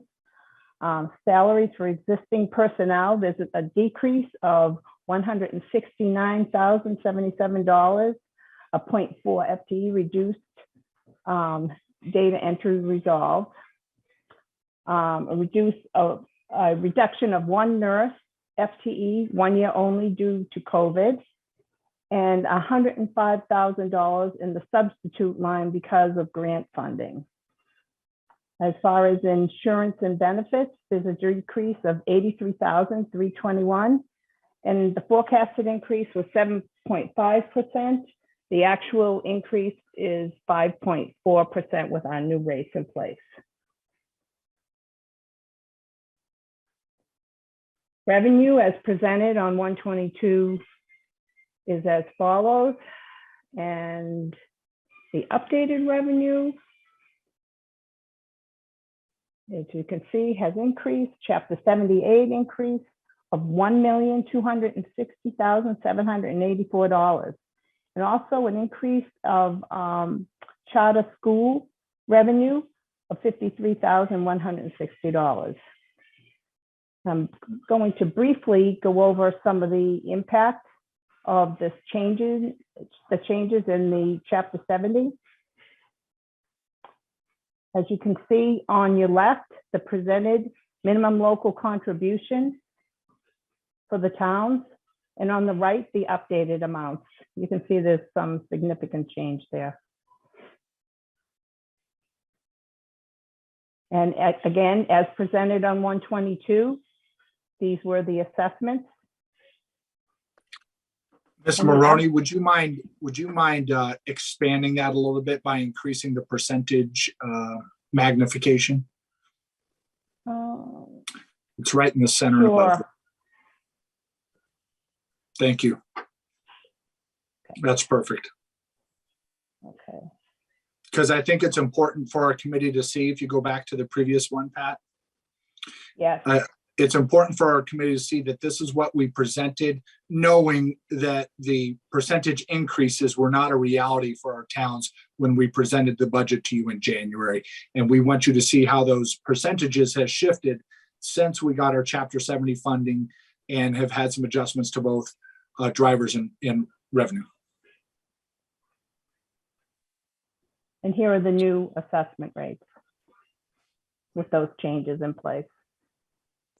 So you can see the assessment rates have dropped significantly, 5 points or greater for each of the 3 towns.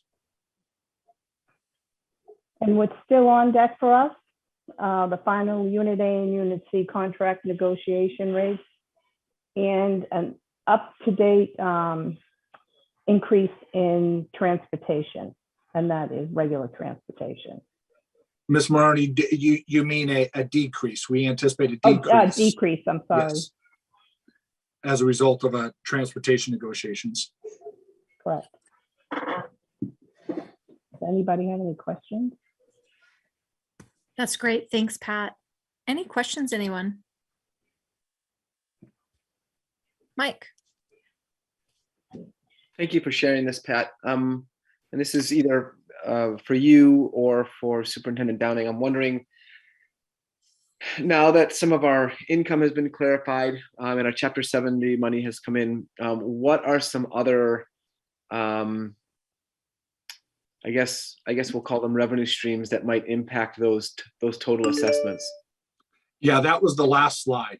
The two major factors, the last slide is the Unit A and C negotiations, along with the negotiations of the transportation contract. Those are both significant pieces that have to be finalized. We are going to be in our negotiations next week with the Teachers Association, both Units A, NRA, both Units A and C together. So that's nice. We'll be able to work on that together. And we do anticipate that we should be able to come to a decision pretty quickly with that. That's our hope. And while we have been negotiating back and forth with D-Bus on the transportation contract, we don't have a signed contract to date. So we can't include those numbers quite yet. But we do know that we're going to see a decrease in that driver, which will impact lower the assessments for each of the towns. I actually had one more question, if that's okay. Of course. I noticed that, oh, shoot, my screen just went. I noticed that insurance, I think it was rates. I'll just kind of scroll down here. Mm-hmm. It looked like there was a number for insurance that actually dropped. I'm wondering if you could explain that. Yes, I can explain that. Last year, after the budget was voted, Maya, who is our broker of insurance, gave us what they called a 1-month holiday from health insurance. So that reduced the actual in fiscal year 21 significantly. So it made it look like it was actually a reduction. Does that make sense, Mike? Yeah, that does make sense. Okay. Okay, great. Thank you. Any other questions for Pat on the budget?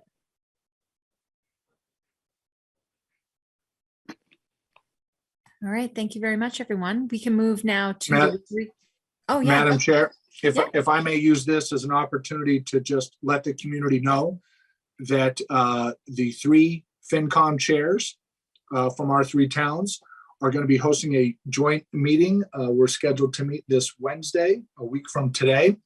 We're hoping to start a new sort of additional method annually to our budget season, in that each town would rotate hosting a meeting of the FinComs for the superintendent to present, and the budget and operations director to present the budget to the FinCom jointly to receive their questions and answer any inquiries they may have. So we're launching that this Wednesday. I think it's a great step for our school system, a step of transparency and in getting to understand how our budget is crafted. And then we will rotate it town by town, year over year. Kirk, that is going to be on the 16th. The 16th. And I would encourage our committee to attend that. It is posted by the town of Bolton. This is not our meeting to post. It is the town of Bolton's meeting to post. And Mr. Chair Boyle has done so.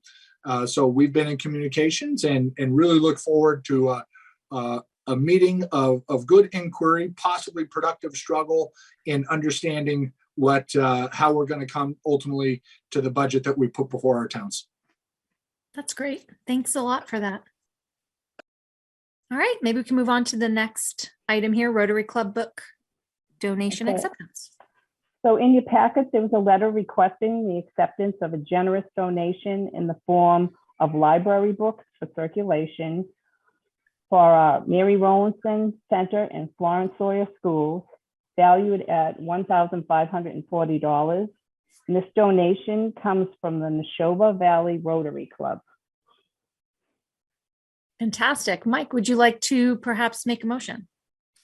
Yes, before I do that, I just wanted to let you know that Bill Wilkinson's a member of the Nashoba Rotary, wanted to present. I did inform him that he needed to be on the agenda tonight, but he did want to sort of share the donation and the progress of that with the committee this evening. Unfortunately, he wasn't able to, but I will move to accept the donation from the Rotary Club of Nashoba Valley in the form of books to put into our library circulation at our elementary grades. The value of this donation is $1,540.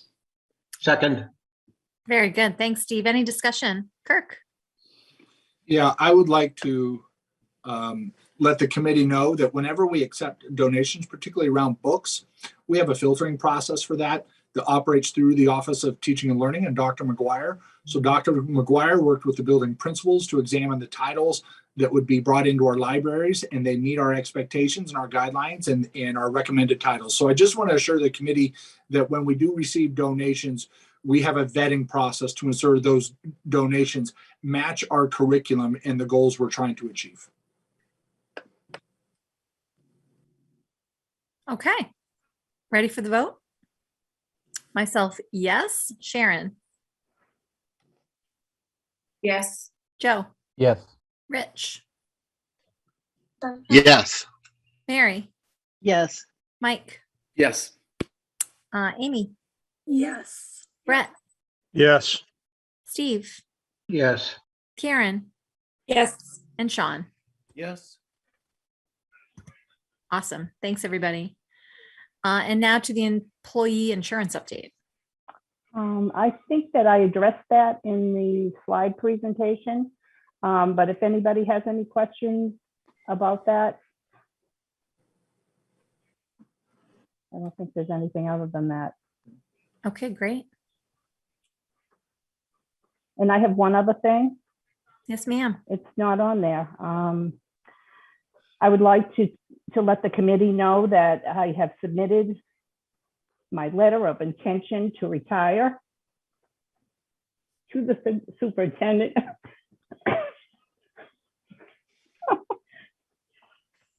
I will be retiring October 30th.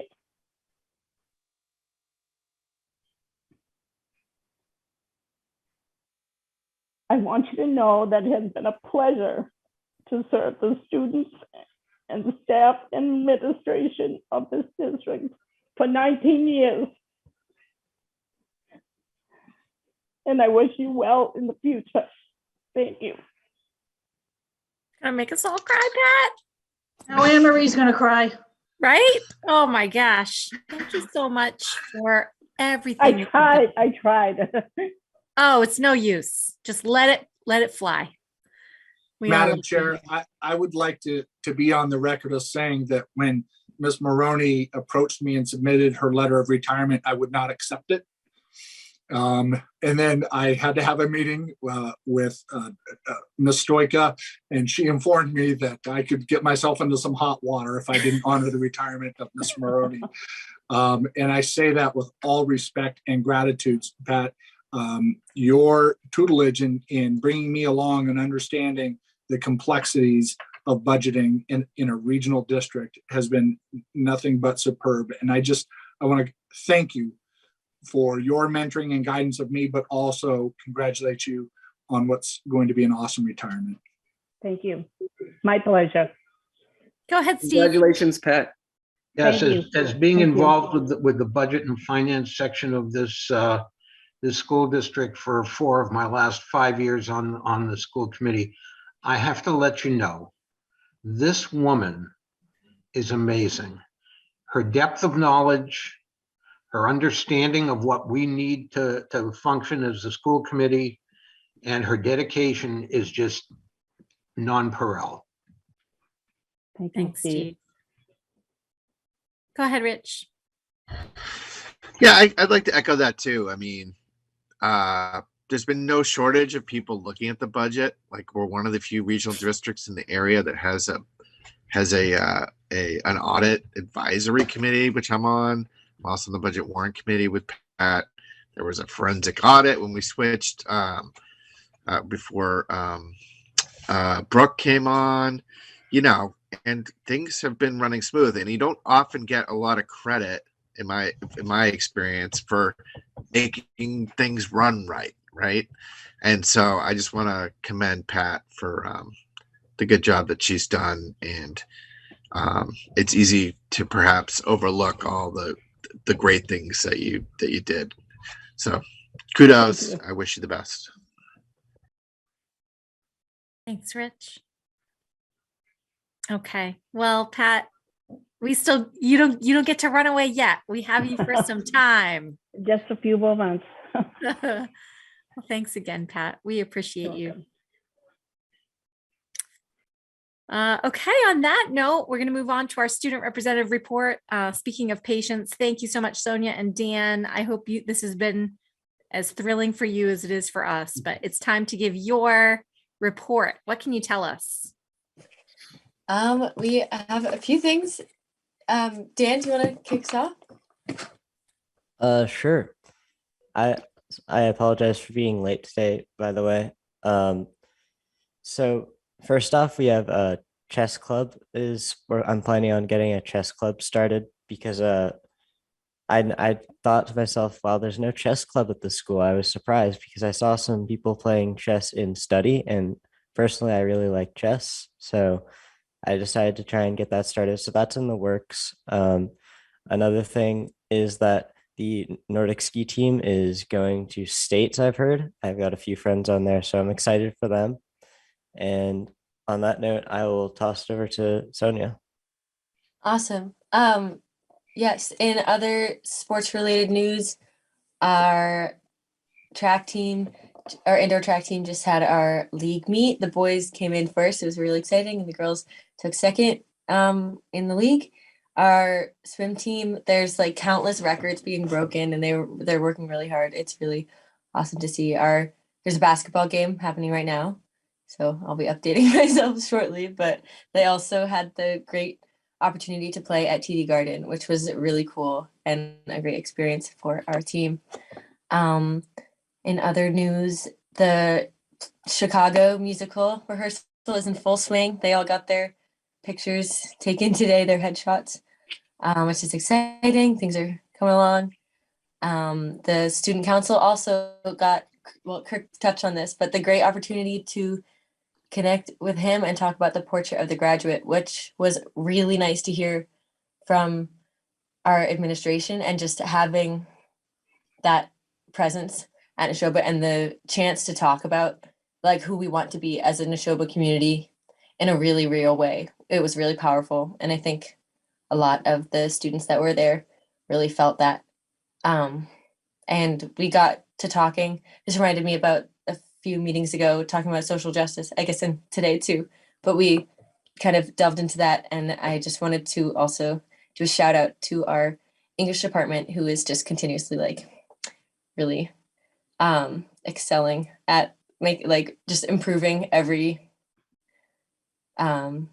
just aspect of like addressing social justice. They're creating a really good environment that students are able to like have those conversations. And then another thing, the broadcast is continuing to bring students together and having a really nice space to hear about our community. And then I'm excited to hear about the different perspectives students are going to have on the mask mandate discussion. Just because it was so recent, I haven't really, like, the fresh stuff hasn't really settled in, but I'm sure there will be hubbub about that, and we can come back with a more holistic view of what students are feeling. And that, I think, is, well, everything. Thanks, Sonia. Thanks, Dan. Any questions or comments about the student representative report? All right. We really appreciate it, guys. Thanks so much. Your point of view is super valuable. Just a good job.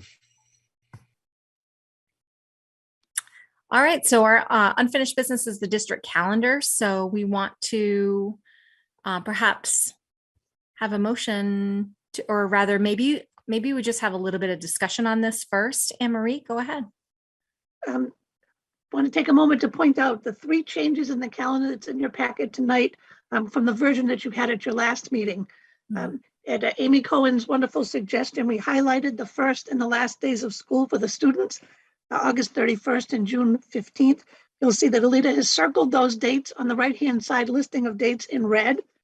And then on the calendar part, she also circled them in red and put the little text bubble like you would see in a cartoon character talking that says first day of school and last day of school. So I think those 2 changes really make those important dates pop right now. Thanks to Amy Cohen for the suggestion and Alita for the implementation. Second change is in the listing of dates on the right-hand side on January 25th. We added that as pre-K registration day, a day when there are no pre-K classes because they're registering the next year's pre-Kers.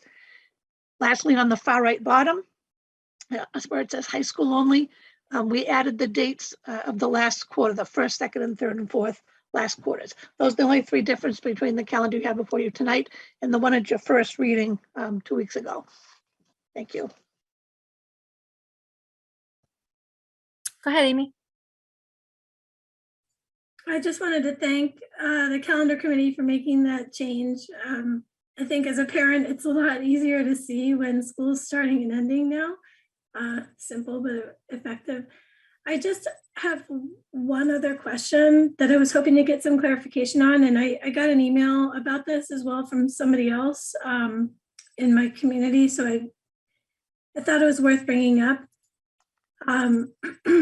The first week of November, second week of November, the first full week of November is showing an early release day on November 7th, no school on the 8th, and then no school on the 11th. Is the comment that the feedback that I received was, is there any flexibility to switch the early release day there, since that week has 2 days off and a half day?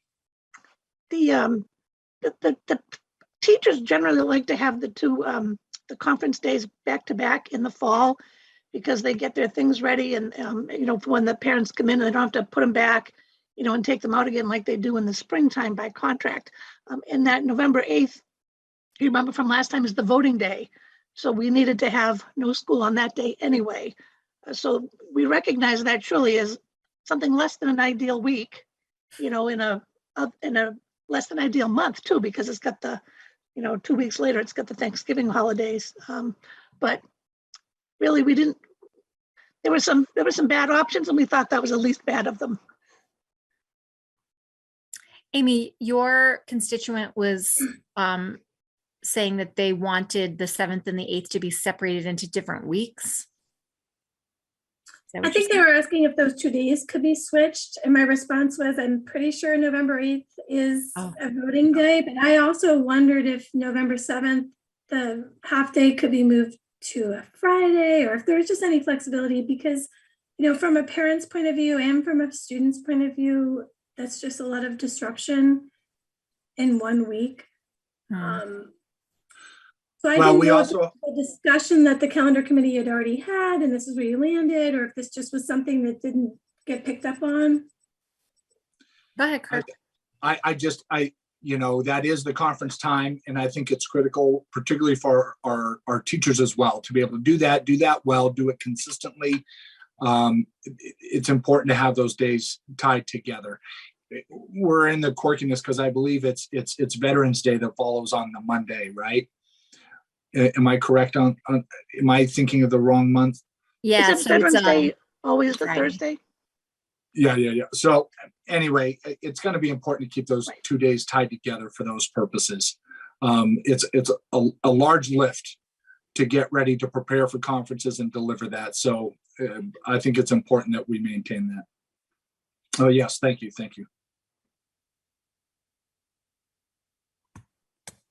Any other comments on the calendar as it is? Keeping in mind that what we're being asked to vote on today is not inclusive of DRJ's recommendations, those additions, Kirk or Anne-Marie, you can correct me if I'm wrong, those additions or kind of clarifications we can add as the next couple of months go along. Yes. Correct. Stop sharing. Perhaps we can have a motion on this, Mike. Sorry, my children just arrived home. I'm distracted. I move to approve the 2022-2023 district calendar as presented. I'll second that. Any further Second. discussion? All right, we'll vote. Sharon. Yes. Mike. Yes. Karen. Yes. Brett. Yes. Mary. Yes. Sean. Yes. Steve. Yes. Amy. Yes. Rich. Yes. And Joe. Yes. I think I said yes. I'll say it again. Mary, did I get you? Thank you. All right, Madam everybody. Chairman, before you move on, while we're on the subject, I just had a quick question, and it pertains to the calendar and it pertains to the calendar committee. And it's always been a little bit of a mystery to me. So perhaps Ms. Storka could enlighten me. So going back to what you just said about, the recommendation of DRJ, would not those recommendations first be vetted by the calendar committee and then brought to the district committee? Or because it seems like we're sort of overstepping the calendar committee, and I know that Ms. Stoika always mentions the names of each individual on that calendar committee every time she presents, and I keep hearing the same names over and over again each year. And I'm just wondering if this is something that before that comes back to us, whether or not the calendar committee should be weighing in on this as well. Actually, by school committee policy, we're always very mindful not to step beyond our bounds. And really by the school committee policy, I think it's ICA, our task really is to give the dates that school's going to be in session and school's not going to be in session. So I would feel, and I would certainly stand corrected by my boss, but it really, once we've done what we've done tonight, that's our charge. And then what happens after that happens after that. Kick me under the table if we were in person, Kirk. Yeah, no, I wouldn't kick you under the table. I would simply add on to that. It is the superintendent that will bring forth a recommendation based upon consultation with those groups. So there's some work to do behind the scenes to apply that, and then I would bring that forward at a future school committee date. So the calendar committee per se is done with establishing how the calendaring needs to land. When it talks about how we express our values through the calendar, that's me. Great, Kirk. So DRJ's presentation is in your hands, and we Yes. look forward to your recommendation. Yes. That's And I great. look forward to working with them. Thank you. Let us know if you need any help, of course. All right, everybody. So we're going to move on to our subcommittee reports, and we're going to start with budget and warrant. And what I would like to say is that as budget and warrant, or as people update me on the progress on their goals, I'm taking notes on the spreadsheet that is in the old meeting materials, just to kind of document the progress that each subcommittee is making. So budget and warrant, you can give us your update. Make sure you include that goal progress on your goals. We have no report tonight. Awesome. And would you like to tell me a little bit about your goals? No. I can speak to the goals. Thanks, Mike. Thank you, Mike. One of the things that we've been tossing around is that the budget is the financial expression of the goals and the values of the district. As chair, Mr. Rubenstein has done a really great job of inviting members of the community, primarily from the FinCom, to keep them abreast of how the budget is evolving. Ms. Maroney has done a great job of keeping us kind of connected to things. We, as always, continue to look for the connections between the school improvement plan and the budget, but Superintendent Downing has always been a part of the conversation as well. So as a new member, I can say personally that I've been really pleased with the progress that we've made this year, and I think that we are building towards those goals.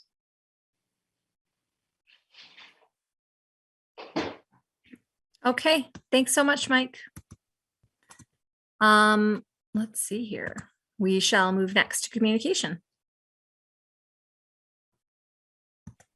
Okay, I've got that spreadsheet open too, Leah. So we have made progress towards our goal of issuing, well, actually, we are going to be issuing our data-driven community feedback survey, hopefully tomorrow or by the end of this week. And the survey was really developed to help us get some feedback on the direction we should be going for the rest of the year. So it will include questions that ask parents and caregivers on their interest in some of the initiatives that we have identified, including things like allowing a subscription to school committee meeting dates, agendas, calendars, minutes, making it easier to subscribe to the digital calendar that the district has, improving the building project website is actually something that we have already made progress on, and trying to see if there's anything else on here. Our main goal as a subcommittee this year was to improve communication by broadening and improving access to district-wide information. And that's really what our survey is hoping to get some feedback on, how we can do that, whether we're already doing it well, and where we can improve. The other initiative I forgot to mention that we are asking for input on in this survey is the idea of having office hours prior to meetings by school committee members. And we hope that by getting some data, some feedback on that, we could come back to the committee with more information on whether that's something that seems like people would be interested in. So it's a long way of saying that we developed a survey and we're going to send it out. That's awesome. I look forward to it. Thanks, Amy. So to the school building committee updates. Thank you, Madam Chairman. The school building committee met yesterday. The purpose of our meeting yesterday was twofold. One was that we had established that we are going to be meeting from this point forward the third Tuesday of each month, but because of the upcoming February vacation, we moved it to the 8th this week. But we also did that for purposes of securing a recommendation for 2 new members to the committee, which we've already voted on this evening. And as the superintendent indicated, or I think the chair indicated that we will be coming back with a 3rd recommendation at our next meeting to fill out all the vacant spots in the on the committee at this point. On that note, I do think it's a long slog for a lot of these people who are on this committee. So there will be over the next couple of years some attrition. So that is to be expected. As far as substantively what we achieved last evening was we had a presentation by Kessel Booz Associates relative to essentially the next 3 steps or 3 modules in the MSB process, which are the feasibility study, schematic design, and the funding of the project. And those will be taking place over the next year or so. We concentrated more on the feasibility study, which is basically broken into 2 submodules, which is the preliminary design programming and the preferred schematic. As far as the actual visioning process is concerned, that starts tomorrow morning promptly at 8 a.m. at the Wedgewood Country Club in Stowe. Superintendent has put together a visioning team. They'll be working on creating a vision for the new high school in the district. I just wanted to give the committee an update as far as what you can expect in the near future. Right now, February is going to be our visioning month, but as we move forward, we will be looking to schedule in conjunction with our OPM and with our architect some public forums. And right now, the architect is envisioning that perhaps sometime around the last week of March, we would have a public forum on the existing conditions of the district. The end of April would be the educational visioning. Sometime in June would be the options review, and then in September, project update. As far as our architect is concerned, they are scheduled themselves for presentations before this committee. They are looking at June to present to the full committee, as well as September. And Madam Chair, that pretty much brings up to speed where we are with the building project. That's a lot. Thanks, Joe. I just want to recognize that it is 9 p.m. and without objection, I would like to continue the meeting a little bit beyond 9 p.m. here as we wrap up our subcommittee reports. Any objections? Okay. All right, so over to personnel. Mary and I did some work today in personnel, and we're doing a really nice job with our goals. We have our major goals were professional development for the committee around superintendent evaluation. And as you guys know, we've implemented 2 of those professional development opportunities. We're in the process of planning the 3rd, which will be around Kirk's formative evaluation, which is coming up in March. And then we're planning for Dorothy Presser to come and visit with us to give us a brief training on the summative evaluation process.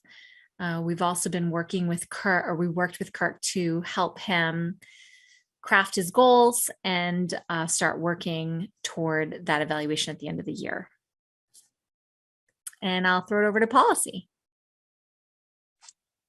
Policy met last week, but really we just had to do the one policy that we presented tonight. And in terms of progress on our goals, we have reviewed several policies so far, which we have already presented. And I know, Leah, you were actually going to reach out to Lori after our last meeting about sort of how we can work more with DRJ moving forward in terms of when we have policies that we may need them to maybe provide some insight on. So that would be what we would work on moving forward.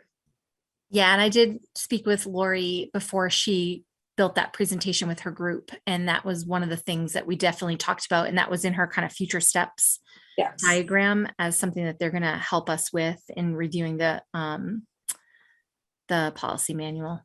And of course, Sharon is there as our steward on that front. All right, let's go over to audit advisory. Any updates, Rich? We have a full slate of folks. We're just trying to find a time to get together, approve some minutes, and look forward. Great, thanks. And Sharon, I know that we had a large presentation from DRJ, but anything that you wanted to update us on? I just want to give a shout out to DRJ. They are incredibly committed and knowledgeable and hardworking and compassionate. I could go on and on with adjectives, but there is such tremendous potential there, and it's really an honor to be able to work with them. So I just want to give them a shout out, and I think they've done a ton of work to get some of the foundational pieces laid, and it's going to be exciting to see where it goes.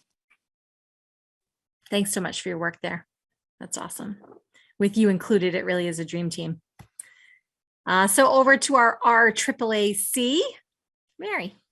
All right, and our RAAC hasn't met since January 19th, and we plan to meet on 2/16. But when we heard that that was the only possible date for all the FinCom people to be able to meet with our superintendent, we very politely just kind of backed away. And so we're not going to meet until 3/16, but we wish a very, that it will be a wonderful meeting, and on 2/16 with our superintendent and the finance committee. That's it. Thanks, Mary. And Brett, for our CPAC update. No report. Awesome. Okay. So guys, items for next agenda. Just going to very quickly show you what we have on the planning calendar here for March. March is actually a pretty busy month.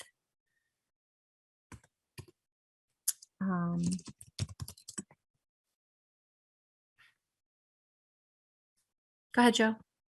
Thank you, Madam Chairman. I'm not actually looking to add anything to the agenda per se, but during the pendency of this meeting, I thought that the superintendent raised sort of an interesting issue. And maybe it's just an issue for me, but I know that since the former chair instituted this change to the agenda where she noted on the agenda, you know, if it was going to be an action item that was requiring a vote, it would say AR, and if it was just an information only, it would say IO. Since the institution of that change to the agenda, I have come in my own personal capacity to kind of rely on that under the assumption that if it's AR, a vote will be taken or a motion will be made. If it's IO, it won't necessarily, nothing, it's going to be it's just information only. So I'm wondering, based on what the superintendent said tonight, do we want to have the briefest of discussions on this? Because I generally try and make all the meetings, but if there's ever a meeting where I can't make it, I'm going to look at the agenda and say, well, that's IO. I'm not going to be there. They're not going to take a vote on it. And I don't know if that's something that we might want to look at, because correct me if I'm wrong, Superintendent, you had indicated that that was just, what do we call that? We would say that might be advisory, but not necessarily mandatory. And I actually think it's a useful tool. I would encourage us to continue to do that, but we would get into debate if we discuss that tonight, but it's something I think we could discuss. Okay, thank you. I'm going to put it on 323 just as a placeholder. Thank you. And then if we just, if we have to move it around, we can.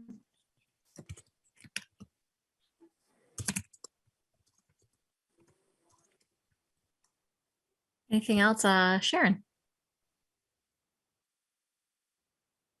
I'm just looking for clarification. I think that Kirk said that he was going to now work on Drj's calendar suggestions and then bring that forward to us. I just want to make sure that their recommendation doesn't get lost in the shuffle.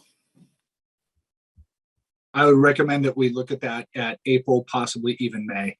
As long as the dates are out there to the community, we'll have plenty of time to put it into play before the school year. Okay, thank you. So maybe I'll throw it on to the April date because the May is fleeting. We really only have one meeting of this committee, and then the 18th is with the new committee, so to speak.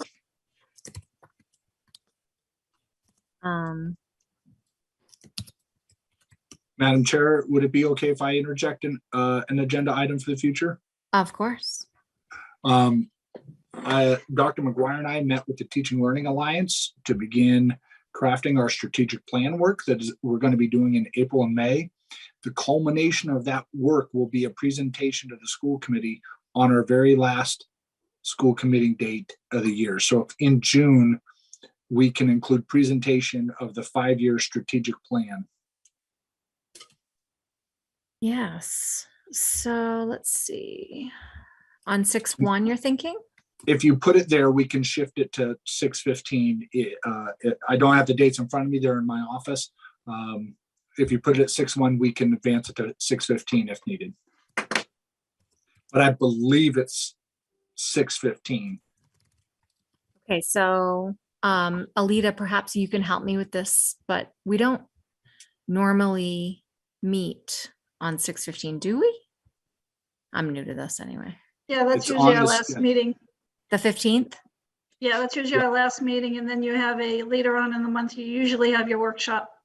Okay. Go ahead, Sean. Just a real quick request. We're getting posed with a lot of questions in regards to staffing and vacancies in regards to regular teaching staff and in regards to subs. Can we include that in sort of the superintendent's report next month? You got it. Thank you. Go ahead, Mary. So in the timing of our presentation, the Personnel Subcommittee on Formative Assessment, so back to March 23rd, we had looked at that, talked a little bit about the fact it says 5 p.m.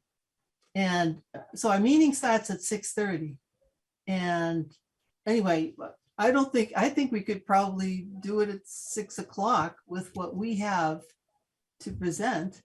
And then, because certainly we don't have to go from 5 to 6:30. Unless we Yeah, want to agree. have a party or something. Because, okay. Not on Zoom. Okay. So I think absolutely, unless we need to have an executive session, and then we can perhaps revisit. But Okay. our formative workshop is brief. It is. Any other things that people would like to add, knowing that I can't see you all? So, Mike? Oh, there we go. Yep, sorry about that. I don't know if this is on there, but our district improvement plan expires on this year, right? 2022. What is the timeline for the development of that? The strategic plan that I will bring forward on 6/15 replaces the district improvement plan. It functions as the district improvement plan. Got it. Okay. Okay. Actually, it's funny because your mention of the strategic plan triggered my questioning of the district improvement plan. So thank you for clarifying that. Okay. Any other things that anyone would like to see on here that we don't lose? I think you need a placekeeper for the report out by the architect in June. Or the school building committee. Yeah. Right, Joe? You said that the Yeah, architect. give the me 1 design- second. I just want to take a look at what they had put down here. I Yeah, checked the dates. Yeah, they had put down June 6th, but I think they were. Well, they said.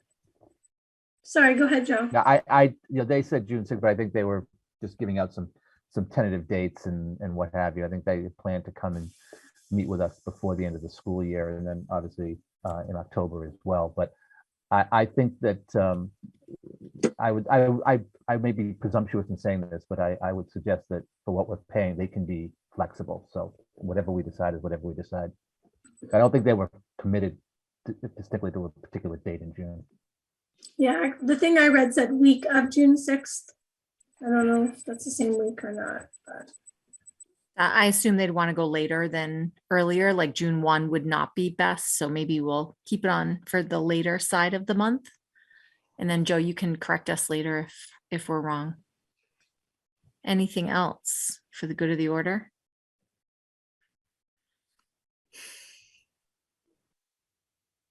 Not seeing anyone. All right. So I'm going to move to adjourn. Second. Second. Hold on. That I know you guys have been so great. Let's vote. Sharon. Yes. Myself, yes. Joe. Yes. Rich. Yes. Mike. Yes. Karen. Yes. Mary. Yes. Amy. Yes. John. Yes. Steve. I will finally show my face and say yes. Okay. Brett. Yes. All right. Fantastic. We are adjourned, everyone. Thanks so much for your time. Sean, I look forward to working with